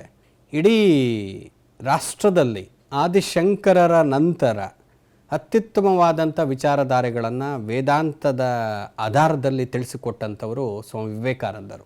ಈ ರಾಷ್ಟ್ರದ ಸಾಮಾನ್ಯ ಮನುಷ್ಯನಿಗೂ ಅರ್ಥವಾಗುವಂಥ ರೀತಿಯಲ್ಲಿ ಅವರ ವಿಚಾರಧಾರೆಗಳನ್ನು ನಮಗೆ ತಿಳಿಸಿರುವಂಥದ್ದು. ಆತ್ಮ ಸಾಕ್ಷಾತ್ಕಾರದ ಗುರಿ ಇದನ್ನೇ ಶಂಕರರು ಸಹ ಹೇಳಿದ್ದಾರೆ. ಆದಿಶಂಕರರ ಪ್ರಕಾರ ನಿಜವಾದ ಶಿಕ್ಷಣ ಅಂತಂದರೆ ಅದು ಆತ್ಮ ಸಾಕ್ಷಾತ್ಕಾರವನ್ನು ಮಾಡುವಂಥದ್ದು. ಅದೇ ಮಾತನ್ನು ಸ್ವಾಮಿ ವಿವೇಕಾನಂದರು ಸಹಿತ ನಮಗೆ ತಿಳಿಸ್ಕೊಟ್ಟಿದ್ದಾರೆ. Education is nothing but realisation of the self. ಇದು ಭಾಳ ಮುಖ್ಯವಾದಂಥ ಗುರಿಗಳು ಶಿಕ್ಷಣಕ್ಕೆ ಇರಬೇಕಾದಂಥದ್ದು. ಹಾಗೆಯೇ ಚಾರಿತ್ರ್ಯ ನಿರ್ಮಾಣದ ಗುರಿ, ಏಮ್ ಆಫ್ ಕ್ಯಾರೆಕ್ಟರ್ ಬಿಲ್ಡಿಂಗ್. ಯಾವುದೇ ಒಂದು ಶಿಕ್ಷಣ ಅಂತಂದರೆ ಅದರ ಒಂದು ಅಂತಿಮ ಗುರಿ ವ್ಯಕ್ತಿಗಳಲ್ಲಿ ಅತ್ಯುತ್ತಮವಾದ ಚಾರಿತ್ರ್ಯವನ್ನು ನಿರ್ಮಾಣ ಮಾಡುವಂಥದ್ದು. ಚಾರಿತ್ರ್ಯವಂತರಾಗಬೇಕು. ಪ್ರತಿಯೊಬ್ಬ ವ್ಯಕ್ತಿಗಳು ಶೀಲವಂತರಾಗಬೇಕು. ಸಚ್ಚಾರಿತ್ರ್ಯವನ್ನು ತಮ್ಮ ವ್ಯಕ್ತಿತ್ವದಲ್ಲಿ ಅವರು ಅಳವಡಿಸ್ಕೊಂಡಿರಬೇಕು. ಇಂಥ ಒಂದು ಶಿಕ್ಷಣದ ಅವಶ್ಯಕತೆ ಇದೆ. ಅದು ಶಿಕ್ಷಣದ ಗುರಿಯಾಗಬೇಕು ಅಂತ ಸ್ವಾಮಿ ವಿವೇಕಾನಂದರು ತಿಳಿಸ್ಕೊಟ್ಟಿದ್ದಾರೆ. ಯಾವುದೇ ಒಬ್ಬ ವ್ಯಕ್ತಿಯ ವ್ಯಕ್ತಿತ್ವ ಅಂತಂದರೆ ಅದು ಈ ಎಲ್ಲ ಅಂಶಗಳನ್ನು ಒಳಗೊಂಡಿರಬೇಕು. ಈ ಎಲ್ಲ ಅಂಶಗಳನ್ನು ಕೊಡೋದ್ರ ಮೂಲಕ ವ್ಯಕ್ತಿಯ ವ್ಯಕ್ತಿತ್ವವನ್ನು ನಿರ್ಮಾಣ ಮಾಡಬೇಕು. ವ್ಯಕ್ತಿಯ ವ್ಯಕ್ತಿತ್ವದ ನಿರ್ಮಾಣದ ಹಿಂದೆ ಇರ್ತಕ್ಕಂಥ ಆಧಾರಗಳೇ ಇವುಗಳು. ಆತ್ಮಸ್ಥೈರ್ಯ, ಆತ್ಮ ಸಾಕ್ಷಾತ್ಕಾರ, ಇಂಥ ಎಲ್ಲ ಅಂಶಗಳು ಇರಬೇಕು. ಈ ಎಲ್ಲ ಅಂಶಗಳನ್ನು ನಮ್ಮ ವ್ಯಕ್ತಿತ್ವದಲ್ಲಿ ನಾವು ಪಡ್ಕೊಂಡು ನಾವೆಲ್ಲರೂ ಮನುಕುಲದ ಸೇವೆಗೆ ಸನ್ನದ್ಧರಾಗಬೇಕು. ಇಂಥ ಒಂದು ಗುರಿಯನ್ನು ಶಿಕ್ಷಣ ಅಂತಕ್ಕಂಥದ್ದು ವ್ಯಕ್ತಿಗಳಿಗೆ ನೀಡಬೇಕು. We should serve the mankind, aim of serving mankind. Swami ವಿವೇಕಾನಂದರು ತಮ್ಮ ಜೀವಿತದ ಉದ್ದಕ್ಕೂ ಇದನ್ನು ಪರಿಪಾಲನೆಯನ್ನು ಅವರು ಮಾಡಿದಂಥದ್ದು, ಮನುಕುಲದ ಸೇವೆಯನ್ನು ಅವರು ಮಾಡಿದಂಥದ್ದು. ಅದನ್ನೇ ಅವರ ಶೈಕ್ಷಣಿಕ ವಿಚಾರಧಾರೆಯಲ್ಲಿ ನಮಗೆ ತಿಳಿಸ್ಕೊಟ್ಟಿರ್ತಕ್ಕಂಥದ್ದು. ಎಷ್ಟು ಅದ್ಭುತವಾಗಿ ಮಾತನ್ನು ಹೇಳಿದ್ದಾರೆ. If you want find the god, serve the man. ಮನುಷ್ಯರನ್ನು ನೀವು ಪೂಜೆ ಮಾಡೋದ್ರಿಂದ, ಮನುಷ್ಯರಿಗೆ ನೀವು ಸೇವೆ ಮಾಡೋದ್ರಿಂದ ಆ ಸೇವೆನಲ್ಲಿ ದೇವರನ್ನು ಕಾಣ್ಬೋದು ಅಂತಕ್ಕಂಥ ಮಾತನ್ನು ಸ್ವಾಮಿ ವಿವೇಕಾನಂದರು ನಮಗೆ ತಿಳಿಸ್ಕೊಟ್ಟಿದ್ದಾರೆ. ಆ ಕಾರಣಕ್ಕೋಸ್ಕರ ಯಾವುದೇ ಒಂದು ಅತ್ಯುತ್ತಮ ಶಿಕ್ಷಣ ಕ್ರಮ, ಶಿಕ್ಷಣ ಅಂತಂದರೆ ಇಂಥ ಎಲ್ಲ ಗುರಿಗಳನ್ನು ಅದು ಹೊಂದಿರಬೇಕು. ಕರಿಕ್ಯುಲಮ್ ಬಗ್ಗೆ, ಪಠ್ಯಕ್ರಮದ ಬಗ್ಗೆ, ಪಠ್ಯ ವಿಷಯಗಳ ಬಗ್ಗೆ ಸ್ವಾಮಿ ವಿವೇಕಾನಂದರು ತಮ್ಮದೇ ಆದಂಥ ವಿಚಾರಧಾರೆಯನ್ನು ನಮ್ಮೆಲ್ಲರಿಗೂ ನೀಡಿದ್ದಾರೆ. ಯಾವುದೇ ಒಂದು ಪಠ್ಯಕ್ರಮ ಅಂತಂದರೆ ಅದು ಜ್ಞಾನದ ಎಲ್ಲ ಶಾಖೆಗಳನ್ನು ಹೊಂದಿರಬೇಕು.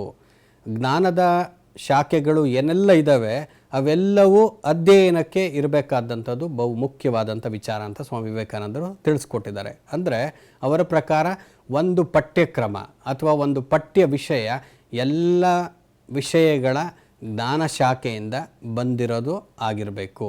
ಎಲ್ಲ ವಿಷಯಗಳ ಜ್ಞಾನಗಳನ್ನು ಅದು ಹೊಂದಿರಬೇಕು. ಸಂಸ್ಕೃತ ಭಾಷೆ ಏನಿದೆ ಅದು ಅಧ್ಯಯನಕ್ಕೆ ಇರಬೇಕು. ಅದು ಎಲ್ಲರೂ, ಈ ರಾಷ್ಟ್ರದಲ್ಲಿರ್ತಕ್ಕಂಥ ಪ್ರತಿಯೊಬ್ಬರೂ ಸಂಸ್ಕೃತವನ್ನು ಕಲಿಬೇಕು.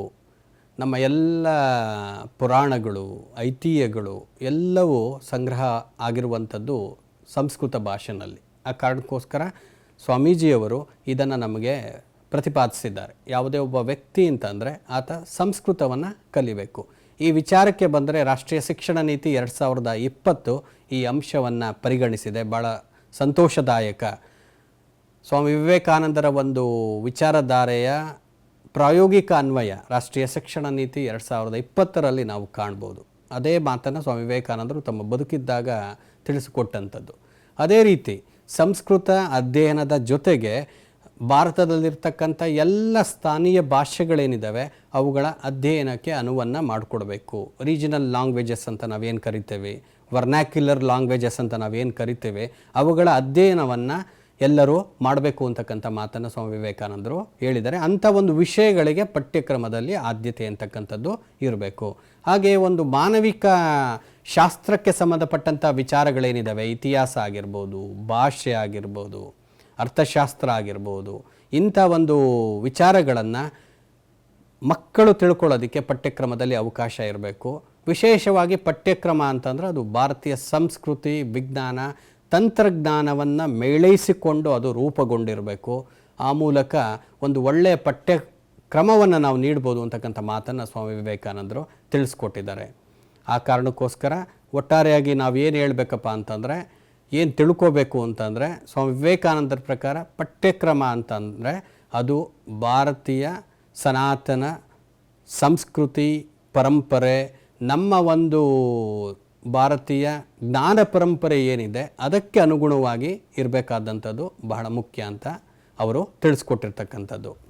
ಸ್ವಾಮಿ ವಿವೇಕಾನಂದರು ಅನೇಕ ಬೋಧನಾ ವಿಧಾನಗಳ ಬಗ್ಗೆ ತಿಳಿಸ್ಕೊಟ್ಟಿದ್ದಾರೆ. ಈಗಾಗಲೇ ನಾವು ಪಠ್ಯಕ್ರಮ ಏನೆಲ್ಲ ವಿಷಯಗಳನ್ನು ಹೊಂದಿರಬೇಕು ಅಂತ ತಿಳ್ಕೊಂಡ್ವಿ.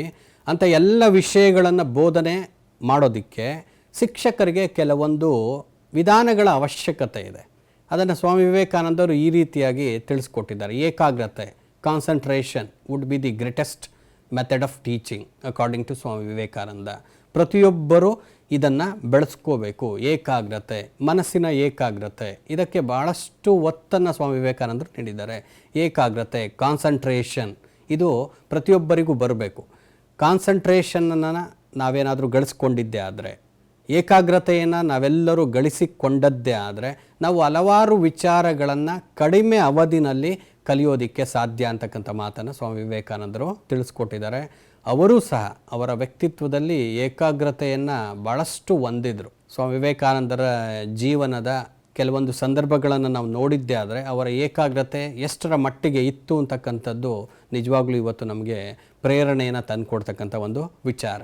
ಹಾಗೆಯೇ ಯಾವುದೇ ಒಂದು ಪಠ್ಯಕ್ರಮದ ವಿಷಯಗಳನ್ನು ಧ್ಯಾನದ ಮೂಲಕ ಕಲಿಸಿಕೊಡುವಂಥದ್ದು, ಮೆಡಿಟೇಷನ್, ಅದು ಒಂದು ಬೋಧನಾ ವಿಧಾನವಾಗಬೇಕು.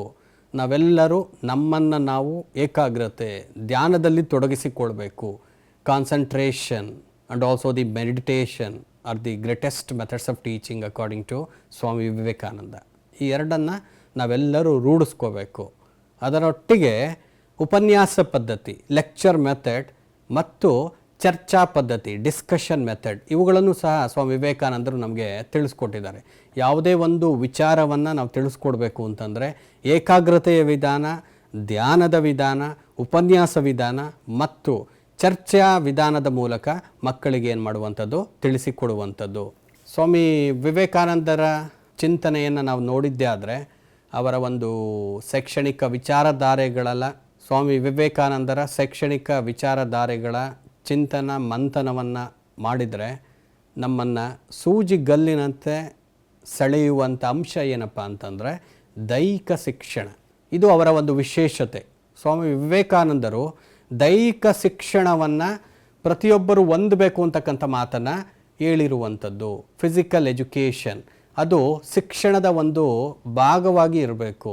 ಕೇವಲ ಮಾನಸಿಕ ಸಾಮರ್ಥ್ಯವನ್ನು ಬೆಳೆಸುವಂಥ ಶಿಕ್ಷಣದ ಜೊತೆಗೆ ದೈಹಿಕ ಸಾಮರ್ಥ್ಯವನ್ನು ಬೆಳೆಸ್ತಕ್ಕಂಥ ದೈಹಿಕ ಶಿಕ್ಷಣದ ಅವಶ್ಯಕತೆ ಇದೆ ಅಂತಕ್ಕಂಥದ್ದನ್ನು ಸ್ವಾಮಿ ವಿವೇಕಾನಂದರು ತಿಳಿಸ್ಕೊಟ್ಟಿದ್ದಾರೆ. ಅದಕ್ಕೆ ಅವರೊಂದು ಒಳ್ಳೆಯ ಮಾತನ್ನು ಹೇಳಿದ್ದಾರೆ. We are nearer to heaven through football rather than study of Gita. ಭಗವದ್ಗೀತೆಯನ್ನು ಅಧ್ಯಯನ ಮಾಡುವುದಕ್ಕಿಂತ ಹೆಚ್ಚಾಗಿ ಫುಟ್ಬಾಲ್ ಮೈದಾನದಲ್ಲಿ ಫುಟ್ಬಾಲ್ ಆಡೋದ್ರಿಂದ ನಾವು ಸ್ವರ್ಗಕ್ಕೆ ಹತ್ತಿರವಾಗಬೇಕು ಅಂತಕ್ಕಂಥ ಮಾತನ್ನು ಅವರು ಹೇಳಿದ್ದಾರೆ. ಕಾರಣ ಇಷ್ಟೇ, ಯಾವುದೇ ಒಬ್ಬ ವ್ಯಕ್ತಿ ಅಂತಂದರೆ ದೈಹಿಕವಾಗಿ ಸದೃಢನಾಗಿರಬೇಕು. ಯಾವಾಗ ಒಬ್ಬ ವ್ಯಕ್ತಿ ದೈಹಿಕವಾಗಿ ಸದೃಢನಾಗಿರ್ತಾನೆ ಆಗ ಮಾತ್ರ ಅವನಲ್ಲಿ ಒಂದು ಸದೃಢ ಮನಸ್ಸು ನೆಲೆಸೋದಕ್ಕೆ ಸಾಧ್ಯ. ಇದನ್ನು ಸ್ವಾಮಿ ವಿವೇಕಾನಂದರು ಕಂಡುಕೊಂಡಿದ್ರು. ಸ್ವಾಮಿ ವಿವೇಕಾನಂದರನ್ನು ನೋಡಿದ್ರೆ ಇದು ನಮಗೆ ಅನಾವರಣಗೊಳ್ಳುತ್ತೆ. ಅವರ ಒಂದು ದೇಹ ದಾಢ್ಯತೆ ಯಾವ ರೀತಿ ಇತ್ತು, ದೈಹಿಕ ಶಿಕ್ಷಣದ ಪರಿಕಲ್ಪನೆಯನ್ನು ಸ್ವಾಮೀಜಿಯವರು ನೀಡ್ತಾ ಇದ್ದಾರೆ ಅಂತಂದರೆ ಅವರು ಅದಕ್ಕೆ ಎಷ್ಟು ಮಹತ್ವವನ್ನು ನೀಡಿದರು ಅನ್ನುವಂಥದ್ದು ಅವರ ವ್ಯಕ್ತಿತ್ವದಿಂದ ನಮಗೇನಾಗುತ್ತೆ ತಿಳಿದು ಬರುತ್ತೆ. ಆ ಕಾರಣಕ್ಕೋಸ್ಕರ ದೈಹಿಕ ಶಿಕ್ಷಣ ಅಂತಕ್ಕಂಥದ್ದು ಶಿಕ್ಷಣದ ಒಂದು ಅತ್ಯಂತ ಪ್ರಮುಖವಾದಂಥ ಒಂದು ಭಾಗವಾಗಬೇಕು ಅಂತಕ್ಕಂಥ ಮಾತನ್ನು ಅವರು ತಿಳಿಸ್ಕೊಟ್ಟಿದ್ದಾರೆ. ಇಂಥ ಒಂದು ಶಿಕ್ಷಣವನ್ನು ಪಡ್ಕೊಳ್ಳೋದ್ರ ಮೂಲಕ ದೇಶವನ್ನು ಏನು ಮಾಡ್ಬೋದು, ಆರೋಗ್ಯ ಸ್ಥಿತಿಯಲ್ಲಿಡ್ಬೋದು. ದೈಹಿಕ ಶಿಕ್ಷಣ ವ್ಯಕ್ತಿಯ ಆರೋಗ್ಯಕ್ಕೆ ಬಹಳ ಮುಖ್ಯ. ವ್ಯಕ್ತಿ ಆರೋಗ್ಯವಾಗಿದ್ದಾಗ ಆತನ ಮನಸ್ಸಿನಲ್ಲಿ ಉತ್ತಮ ಆಲೋಚನೆಗಳು ಮೂಡುತ್ತೆ ಅಂತಕ್ಕಂಥ ವಿಚಾರವನ್ನು ಸ್ವಾಮಿ ವಿವೇಕಾನಂದರು ತಿಳಿಸ್ಕೊಟ್ಟಿದ್ದಾರೆ.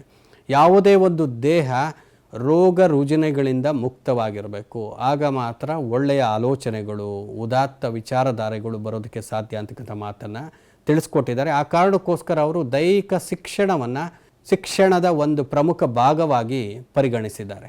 ಯಾವುದೇ ಒಂದು ಶಿಕ್ಷಣ ಅಂತಂದರೆ ಧಾರ್ಮಿಕ ಶಿಕ್ಷಣವೂ ಸಹಿತ ಇರಬೇಕು, ರಿಲಿಜಿಯಸ್ ಎಜುಕೇಷನ್. ಅದನ್ನು ಸ್ವಾಮಿ ವಿವೇಕಾನಂದರು ನಮಗೆ ತಿಳಿಸ್ಕೊಟ್ಟಿದ್ದಾರೆ. ಯಾವುದೇ ಒಂದು ಶಿಕ್ಷಣ ಅಂತಂದರೆ ಅದರಲ್ಲಿ ಧಾರ್ಮಿಕ ಶಿಕ್ಷಣಕ್ಕೆ ಒತ್ತನ್ನು ನೀಡಬೇಕು. ಎಲ್ಲ ಧರ್ಮಗಳು ಸಮಾನ, ಎಲ್ಲ ಧರ್ಮಗಳಲ್ಲಿರುವಂಥದ್ದು ಅತ್ಯುತ್ತಮವಾದಂಥದ್ದು. ವ್ಯಕ್ತಿಗಳು ಎಲ್ಲ ಧರ್ಮವನ್ನು ಅರ್ಥ ಮಾಡ್ಕೋಬೇಕು, ಎಲ್ಲ ಧರ್ಮಗಳಲ್ಲಿರ್ತಕ್ಕಂಥ ಅತ್ಯುತ್ತಮ ಅಂಶಗಳನ್ನು ತಮ್ಮ ವ್ಯಕ್ತಿತ್ವದಲ್ಲಿ ಸೇರಿಸ್ಕೋಬೇಕು. ಆ ಮೂಲಕ ಮಾನವ ಧರ್ಮವನ್ನು ಪರಿಪಾಲನೆ ಮಾಡಬೇಕು. ಇಂಥ ಮಾತನ್ನು ಅವರು ಹೇಳಿದ್ದಾರೆ. ಆ ಕಾರಣಕ್ಕೋಸ್ಕರ ಯಾವುದೇ ಒಂದು ಶಿಕ್ಷಣ ಅಂತಂದರೆ ಅದರಲ್ಲಿ ಧಾರ್ಮಿಕ ಶಿಕ್ಷಣವೂ ಸಹ ಸೇರಿರಬೇಕು ಅಂತಕ್ಕಂಥ ತಮ್ಮ ಆಲೋಚನೆಯನ್ನು ಅವರು ನಮಗೆ ತಿಳಿಸ್ಕೊಟ್ಟಿದ್ದಾರೆ. ಸ್ವಾಮಿ ವಿವೇಕಾನಂದರು ಮಹಿಳಾ ಶಿಕ್ಷಣಕ್ಕೆ ತಮ್ಮದೇ ಆದಂಥ ವಿಚಾರಧಾರೆಯನ್ನು ನೀಡಿದ್ದಾರೆ. ಅವರ ಶಿಕ್ಷಣ ತತ್ವಶಾಸ್ತ್ರವನ್ನು ನಾವೇನಾದರೂ ನೋಡಿದ್ದೇ ಆದರೆ ಮಹಿಳೆಯರಿಗೂ ಸಹ ಸಮಾನವಾದಂಥ ಶಿಕ್ಷಣ ಅಂತಕ್ಕಂಥದ್ದು ಸಿಗಬೇಕು. ಮಹಿಳೆಯರಿಗೆ ಎಲ್ಲಿ ಉನ್ನತ ಸ್ಥಾನ ಇದೆಯೋ ಅಲ್ಲಿ ದೇವತೆಗಳು ಸಹ ಪ್ರಸನ್ನರಾಗ್ತಾರೆ ಅಂತಕ್ಕಂಥ ಮಾತನ್ನು ಅವರು ಹೇಳಿದ್ದಾರೆ. ಪುರುಷರಂತೆ ಮಹಿಳೆಯರಿಗೂ ಸಹ ಸಮಾನ ಶಿಕ್ಷಣ ಸಿಗಬೇಕು ಅನ್ನುವಂಥ ಮಾತನ್ನು ಸ್ವಾಮಿ ವಿವೇಕಾನಂದರು ನಮಗೆ ತಿಳಿಸ್ಕೊಟ್ಟಿದ್ದಾರೆ. ಆ ಕಾರಣಕ್ಕೋಸ್ಕರ ಮಹಾತ್ಮ ಗಾಂಧೀಜಿಗಿಂತ ಪೂರ್ವದಲ್ಲೇ ಮಹಿಳಾ ಶಿಕ್ಷಣದ ಬಗ್ಗೆ ಹೆಚ್ಚು ಪ್ರಾಮುಖ್ಯತೆಯನ್ನು ನೀಡಿದಂಥ ಈ ರಾಷ್ಟ್ರದ ಯಾವುದಾದರೂ ಶಿಕ್ಷಣ ತಜ್ಞರು, ತತ್ವಶಾಸ್ತ್ರಜ್ಞರು ಇದ್ದರೆ ಅದು ಸ್ವಾಮಿ ವಿವೇಕಾನಂದರು ಮಾತ್ರ. ಸ್ವಾಮಿ ವಿವೇಕಾನಂದರ ವಿಚಾರಧಾರೆಗಳಲ್ಲಿ ಪ್ರಮುಖವಾದಂಥ ಒಂದು ಅಂಶ ಏನಪ್ಪ ಅಂತಂದರೆ ಶಿಕ್ಷಕರ ಬಗ್ಗೆ ಅವರ ಅನುಭವದ ಮಾತುಗಳು. ಸ್ವಾಮಿ ವಿವೇಕಾನಂದರ ಪ್ರಕಾರ ಶಿಕ್ಷಕ ತನ್ನ ವಿದ್ಯಾರ್ಥಿಗಳಲ್ಲಿರ್ತಕ್ಕಂಥ ಪರಿಪೂರ್ಣತೆಯನ್ನು ಹೊರಗೆಡುವಲ್ಲಿ ಅತ್ಯಂತ ಪ್ರಮುಖವಾದ ಪಾತ್ರವನ್ನು ವಹಿಸ್ತಾನೆ.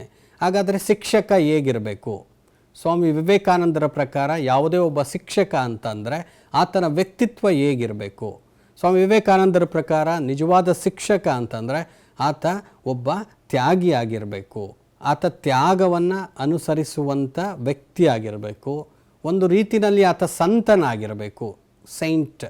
ನಿಜವಾದ ಶಿಕ್ಷಕ ಒಬ್ಬ ಸಂತನಾಗಿರಬೇಕು, ಪರಿಶುದ್ಧ ಮನಸ್ಥಿತಿಯನ್ನು ಆತ ಹೊಂದಿರಬೇಕು, ಅತ್ಯುತ್ತಮವಾದಂಥ ವೈಯಕ್ತಿಕ ಜೀವನವನ್ನು ಆತ ಒಬ್ಬ ನಿಜವಾದ ಶಿಕ್ಷಕ ಅತ್ಯುತ್ತಮವಾದಂಥ ವೈಯಕ್ತಿಕ ಜೀವನವನ್ನು ಕಾಪಾಡಿಕೊಂಡಿರಬೇಕು. ನಿಜವಾದಂಥ ಒಬ್ಬ ಶಿಕ್ಷಕ ವಿದ್ಯಾರ್ಥಿ ಮಟ್ಟಕ್ಕೆ ಇಳಿದು ಬೋಧಿಸಬೇಕು. ಎಷ್ಟು ಅದ್ಭುತವಾದಂಥ ವಿಚಾರಧಾರೆಯನ್ನು ಸ್ವಾಮಿ ವಿವೇಕಾನಂದರು ನಮಗೆ ನೀಡಿದ್ದಾರೆ. A true teacher is one who immediately comes downs to the levels of the student. ವಿದ್ಯಾರ್ಥಿಗಳ ಮಟ್ಟಕ್ಕೆ ಇಳಿದು ತಾನು ಬೋಧಿಸಬೇಕು. ಅಂಥ ಶಿಕ್ಷಕರ ಅವಶ್ಯಕತೆ ಇವತ್ತು ಇದೆ ಅಂತಕ್ಕಂಥ ಮಾತನ್ನು ಸ್ವಾಮಿ ವಿವೇಕಾನಂದರು ಹೇಳಿದ್ದಾರೆ. ಅಂದರೆ ನಿಜವಾದ ಒಬ್ಬ ಶಿಕ್ಷಕ ಅಂತಂದರೆ ಆತ ತ್ಯಾಗಿಯಾಗಿರಬೇಕು, ಸಂತನಾಗಿರಬೇಕು, ಪರಿಶುದ್ಧನಾಗಿರಬೇಕು, ಉತ್ತಮ ವೈಯಕ್ತಿಕ ಜೀವನವನ್ನು ಹೊಂದಿರಬೇಕು. ಅಂಥವರು ಮಾತ್ರ ಶಿಕ್ಷಕರಾಗೋದಕ್ಕೆ ಅರ್ಹತೆಯನ್ನು ಹೊಂದಿರುವಂಥವ್ರು ಅಂತಕ್ಕಂಥ ಮಾತನ್ನು ಸ್ವಾಮಿ ವಿವೇಕಾನಂದರು ತಿಳಿಸ್ಕೊಟ್ಟಿದ್ದಾರೆ. ಸ್ವಾಮಿ ವಿವೇಕಾನಂದರ ಶೈಕ್ಷಣಿಕ ತತ್ವಶಾಸ್ತ್ರದ ಒಟ್ಟು ವಿಚಾರಧಾರೆ ಈ ರಾಷ್ಟ್ರ ಕಂಡಂಥ ಒಬ್ಬ ಅದ್ಭುತ ತತ್ವಶಾಸ್ತ್ರಜ್ಞ, ರಾಷ್ಟ್ರಸಂತ, ರಾಷ್ಟ್ರೀಯತಾವಾದಿ, ಅಪ್ರತಿಮ ದೇಶಭಕ್ತ, ಹಿಂದೂ ಧರ್ಮದ ಪ್ರವರ್ತಕ, ಹಿಂದೂ ಧರ್ಮದ ಪುನರುತ್ಥಾನದ ಪಿತಾಮಹ ಅಂತ ಯಾರನ್ನಾದರೂ ನಾವು ಕರಿಬೇಕು ಅಂತಂದರೆ ಅದು ಸ್ವಾಮಿ ವಿವೇಕಾನಂದರು. ಸ್ವಾಮಿ ವಿವೇಕಾನಂದರ ವಿಚಾರಧಾರೆಯಿಂದ ಭಾರತದ ಹಾಗೂ ಜಗತ್ತಿನ ಹಲವಾರು ವ್ಯಕ್ತಿಗಳು ಪ್ರಭಾವವನ್ನು ಹೊಂದಿರುವಂಥದ್ದು. ಕೆಲವೊಂದು ಮಾತುಗಳನ್ನು ನಾವೇನಾದರೂ ಉಲ್ಲೇಖಿಸಬೇಕು ಅಂತಂದರೆ, ರವೀಂದ್ರನಾಥ್ ಟ್ಯಾಗೂರ್ ಅವರ ಪ್ರಕಾರ ಏನಾದರೂ ಈ ದೇಶವನ್ನು ನಾವು ಅರ್ಥ ಮಾಡ್ಕೋಬೇಕು ಅಂತಂದರೆ ಸ್ವಾಮಿ ವಿವೇಕಾನಂದರ ಜೀವನವನ್ನು ಓದಿದರೆ ಸಾಕು. If you want to understand India, it is better to study the life of Swami Vivekananda. ಇದು ಟ್ಯಾಗೂರ್ ಅವರ ಮಾತು. ಈ ದೇಶವನ್ನು ಏನಾದರೂ ನಾವು ಕಂಡ್ಕೋಬೇಕು ಅಂತಂದರೆ ಸ್ವಾಮಿ ವಿವೇಕಾನಂದರ ಜೀವನವನ್ನು ಒಮ್ಮೆ ಓದ್ಬಿಟ್ರೆ ಈ ದೇಶದ ಪರಿಸ್ಥಿತಿ, ಈ ದೇಶವನ್ನು ಅರ್ಥ ಮಾಡಿಕೊಳ್ಳುವಲ್ಲಿ ನಮಗೆ ಅತ್ಯಂತ ಸಹಾಯಕ. ಈ ರಾಷ್ಟ್ರ ಕಂಡಂಥ ಬಹುದೊಡ್ಡ ಕ್ರಾಂತಿಕಾರಿ ಸುಭಾಷ್ ಚಂದ್ರ ಬೋಸ್ ಅವರ ಪ್ರಕಾರ ಸ್ವಾಮಿ ವಿವೇಕಾನಂದರು ಅಂತಂದರೆ ಸುಭಾಷ್ ಚಂದ್ರ ಬೋಸರಿಗೆ ಆಧ್ಯಾತ್ಮಿಕ ಗುರುಗಳಿದ್ದಂತೆ. ಏನೆಲ್ಲ ಸುಭಾಷ್ ಚಂದ್ರ ಬೋಸರು ಈ ರಾಷ್ಟ್ರಕ್ಕಾಗಿ ಏನೆಲ್ಲ ತ್ಯಾಗವನ್ನು ಮಾಡಿದ್ರು, ಸಮರ್ಪಣೆಯನ್ನು ಮಾಡಿದ್ರು, ಅದರ ಹಿಂದಿರ್ತಕ್ಕಂಥ ಶಕ್ತಿನೇ ಸ್ವಾಮಿ ವಿವೇಕಾನಂದರು. ಹಾಗೆ ಮಹರ್ಷಿ ಅರಬಿಂದೋ ಘೋಷ್ ಅವರ ವಿಚಾರಗಳಲ್ಲಿ ಸ್ವಾಮಿ ವಿವೇಕಾನಂದರ ಪ್ರಭಾವ ಅಂತಕ್ಕಂಥದ್ದಿದೆ. ಈ ರಾಷ್ಟ್ರ ಕಂಡಂಥ ಸಂತ ಮಹಾತ್ಮ ಗಾಂಧೀಜಿಯವರ ಪ್ರಕಾರ ವಿವೇಕಾನಂದರಿಗೆ ವಿಶೇಷವಾದಂಥ ಒಂದು ಸ್ಥಾನಮಾನ ಇದೆ. ಗಾಂಧೀಜಿಯವರ ಅನೇಕ ವಿಚಾರಗಳಲ್ಲಿ ನಾವು ಸ್ವಾಮಿ ವಿವೇಕಾನಂದರ ಒಂದು ಪ್ರಭಾವವನ್ನು ನಾವು ಕಾಣ್ಬೋದು. ಅದಕ್ಕೆ ಗಾಂಧೀಜಿಯವರು ಹೇಳ್ತಾರೆ, ಸ್ವಾಮಿ ವಿವೇಕಾನಂದರನ್ನು ಓದಿಕೊಂಡ ನಂತರ ಅವರಿಗೆ ಭಾರತದ ಬಗೆಗಿನ ಪ್ರೀತಿ 1000 ಪಟ್ಟು ಹೆಚ್ಚಾಯಿತು. ಸ್ವಾಮಿ ವಿವೇಕಾನಂದರ ಜೀವನ ಸಿದ್ಧಾಂತವನ್ನು ನಾನು ತಿಳ್ಕೊಂಡ ನಂತರ ನನಗೆ ನನ್ನ ರಾಷ್ಟ್ರದ ಬಗ್ಗೆ, ಭಾರತದ ಬಗ್ಗೆ 1000 ಪಟ್ಟು ಅಭಿಮಾನ ಮೂಡಿತು ಅಂತಕ್ಕಂಥದ್ದನ್ನು ಮಹಾತ್ಮ ಗಾಂಧೀಜಿಯವರು ತಿಳಿಸ್ಕೊಟ್ಟಿದ್ದಾರೆ. ಇದೇ ರೀತಿ ಜಗತ್ತಿನ ಅನೇಕ ಮಹಾಪುರುಷರು, ಅತಿರಥ ಮಹಾಪುರುಷರು ಸ್ವಾಮಿ ವಿವೇಕಾನಂದರ ಬಗ್ಗೆ ತಮ್ಮ ಅನಿಸಿಕೆಗಳನ್ನು ತಿಳಿಸ್ಕೊಟ್ಟಿದ್ದಾರೆ. ಇಷ್ಟು ಸ್ವಾಮಿ ವಿವೇಕಾನಂದರ ಜೀವನ ತತ್ವಶಾಸ್ತ್ರ ಮತ್ತು ಶೈಕ್ಷಣಿಕ ತತ್ವಶಾಸ್ತ್ರ, ಈ ಎಲ್ಲ ಅಂಶಗಳನ್ನು ನೋಡಿದ ನಂತರ ನಮಗೆ ಒಂದು ಮಾತು ಸ್ಪಷ್ಟ ಆಗುತ್ತೆ. ಸ್ವಾಮಿ ವಿವೇಕಾನಂದರ ಜೀವನ ತತ್ವಶಾಸ್ತ್ರ ಅವರ ಶೈಕ್ಷಣಿಕ ತತ್ವಶಾಸ್ತ್ರಕ್ಕಿಂತ ಭಿನ್ನವಲ್ಲ, ಎರಡೂ ಸಹ ಒಂದೇ ಅಂತಕ್ಕಂಥದ್ದು. ಇದುವರೆಗೂ ನಾವು ಸ್ವಾಮಿ ವಿವೇಕಾನಂದರ ಜೀವನ ತತ್ವಶಾಸ್ತ್ರ ಮತ್ತು ಶೈಕ್ಷಣಿಕ ವಿಚಾರಧಾರೆಯನ್ನು ತಿಳ್ಕೊಂಡ್ವಿ. ಅವರ ಜೀವನವನ್ನು ಅಧ್ಯಯನ ಮಾಡುವುದರ ಮೂಲಕ ಒಂದು ಮಾತು ಸ್ಪಷ್ಟವಾಗಿ ನಮ್ಮ ಗಮನಕ್ಕೆ ಬರುತ್ತೆ. ಅದೇನಪ್ಪ ಅಂತಂದರೆ, ಸ್ವಾಮಿ ವಿವೇಕಾನಂದರ ಜೀವನ ತತ್ವಶಾಸ್ತ್ರ ಶೈಕ್ಷಣಿಕ ತತ್ವಶಾಸ್ತ್ರಕ್ಕಿಂತ ಭಿನ್ನತೆ ಹೊಂದಿಲ್ಲ.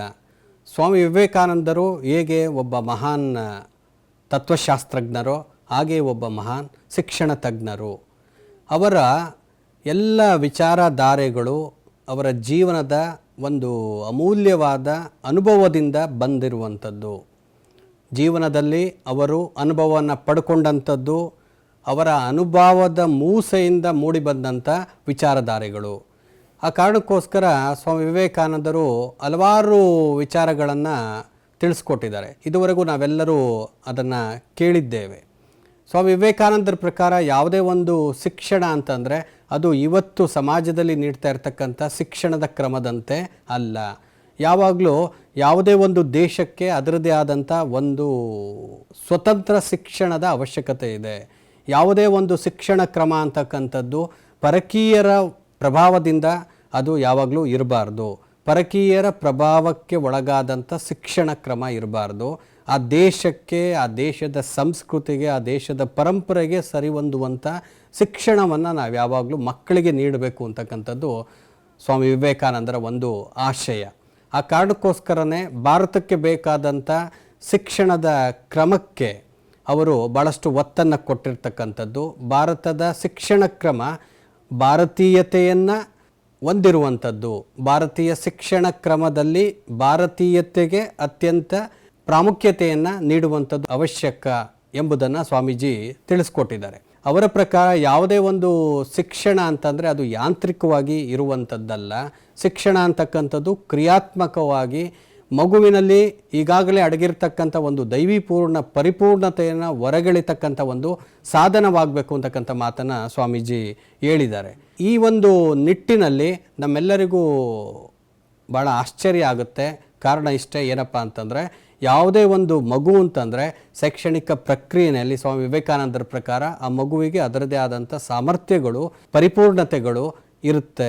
ಅಂಥ ಪರಿಪೂರ್ಣತೆಯನ್ನು ನಾವು ಹೊರಗೆಳಿತಕ್ಕಂಥ ಕೆಲಸವನ್ನು ಮಾಡೋದಕ್ಕೆ ನಮಗೆ ಶಿಕ್ಷಣ ಅಂತಕ್ಕಂಥ ಒಂದು ಸಾಧನದ ಅವಶ್ಯಕತೆ ಇದೆ ಅಂತಕ್ಕಂಥದ್ದನ್ನು ಸ್ವಾಮೀಜಿ ತಿಳಿಸ್ಕೊಟ್ಟಿದ್ದಾರೆ. ಸ್ವಾಮೀಜಿಯವರು ಕೇವಲ ಮಾನಸಿಕ ವಿಕಾಸಕ್ಕೆ ಪ್ರಾಮುಖ್ಯತೆಯನ್ನು ಕೊಡದೆ ದೈಹಿಕ ವಿಕಾಸಕ್ಕೂ ಪ್ರಾಮುಖ್ಯತೆಯನ್ನು ಕೊಟ್ಟಿರ್ತಕ್ಕಂಥದ್ದು ನಿಜವಾಗ್ಲೂ ಅದು ಪ್ರಶಂಸನೀಯ.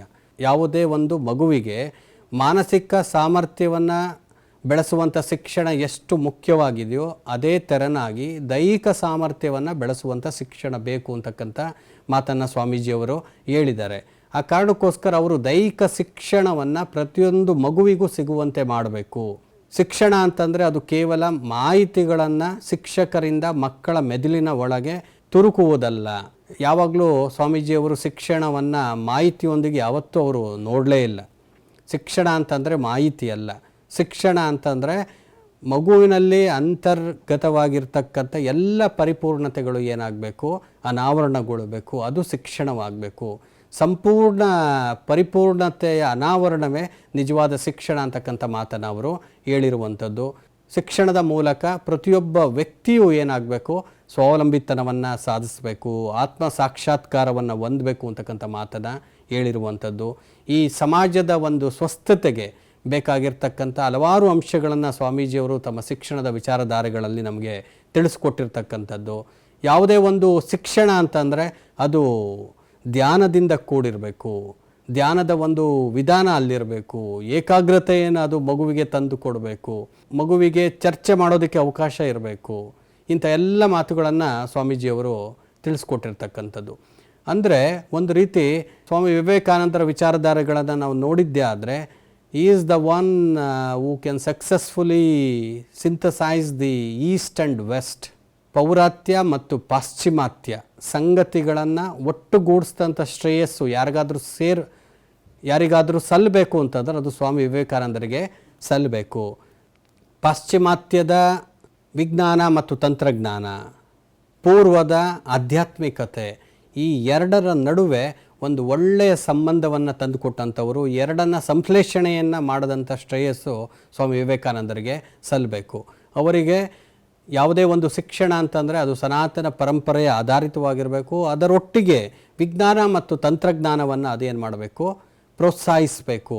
ಆ ಕಾರಣಕ್ಕೋಸ್ಕರ ವಿಜ್ಞಾನ ಮತ್ತು ತಂತ್ರಜ್ಞಾನಕ್ಕೆ ಸಂಬಂಧಪಟ್ಟಂತೆ ಹಲವಾರು ಅಂಶಗಳನ್ನು ನಾವು ಹೇಗೆ ಕಲಿಬೇಕು ಅಂತಕ್ಕಂಥ ಮಾತನ್ನು ಸ್ವಾಮಿ ವಿವೇಕಾನಂದರು ತಿಳಿಸ್ಕೊಟ್ಟಿದ್ದಾರೆ. ಅವರ ವಿಚಾರಗಳನ್ನು ನಾವೇನಾದರೂ ನೋಡಿದ್ದೇ ಆದರೆ ಅನೇಕ ಸಂಗತಿಗಳು ಇದರೊಟ್ಟಿಗೆ ಸೇರಿರುವಂಥದ್ದು. ಶಿಕ್ಷಕ ಅಂತಂದರೆ ಹೇಗಿರಬೇಕು, ಸ್ವಾಮಿ ವಿವೇಕಾನಂದರ ಪ್ರಕಾರ ನಿಜವಾದಂಥ ಒಬ್ಬ ಶಿಕ್ಷಕ ತ್ಯಾಗಿ ಆಗಿರಬೇಕು.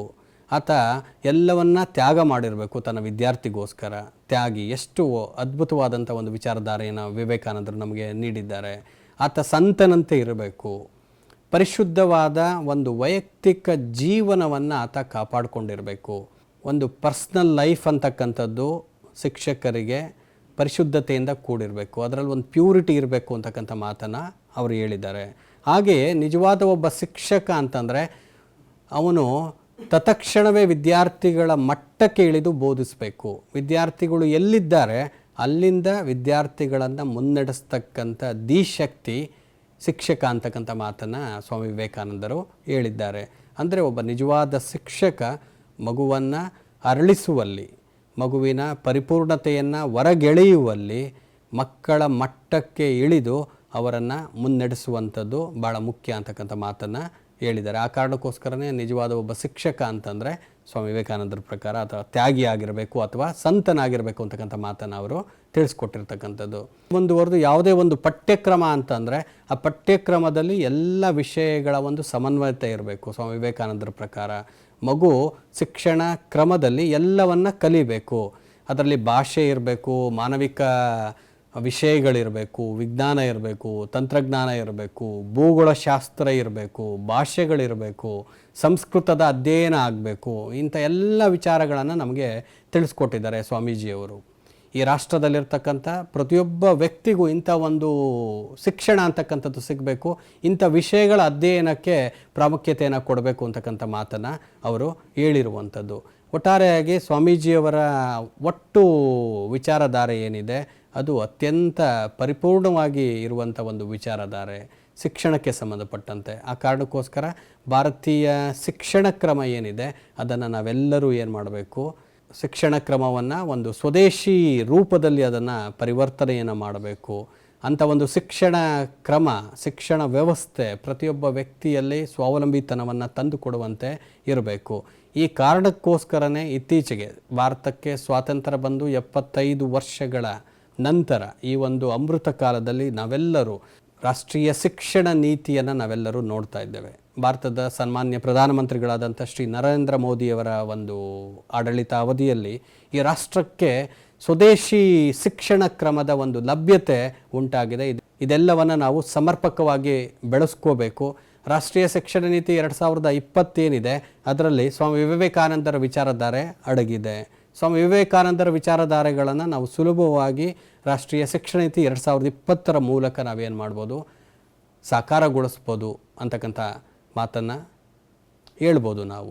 ನಾವುಗಳು ಇದುವರೆಗೆ ಸ್ವಾಮಿ ವಿವೇಕಾನಂದರ ಶೈಕ್ಷಣಿಕ ತತ್ವಶಾಸ್ತ್ರದ ವಿಚಾರದ ಬಗ್ಗೆ ತಿಳಿದುಕೊಂಡೆವು.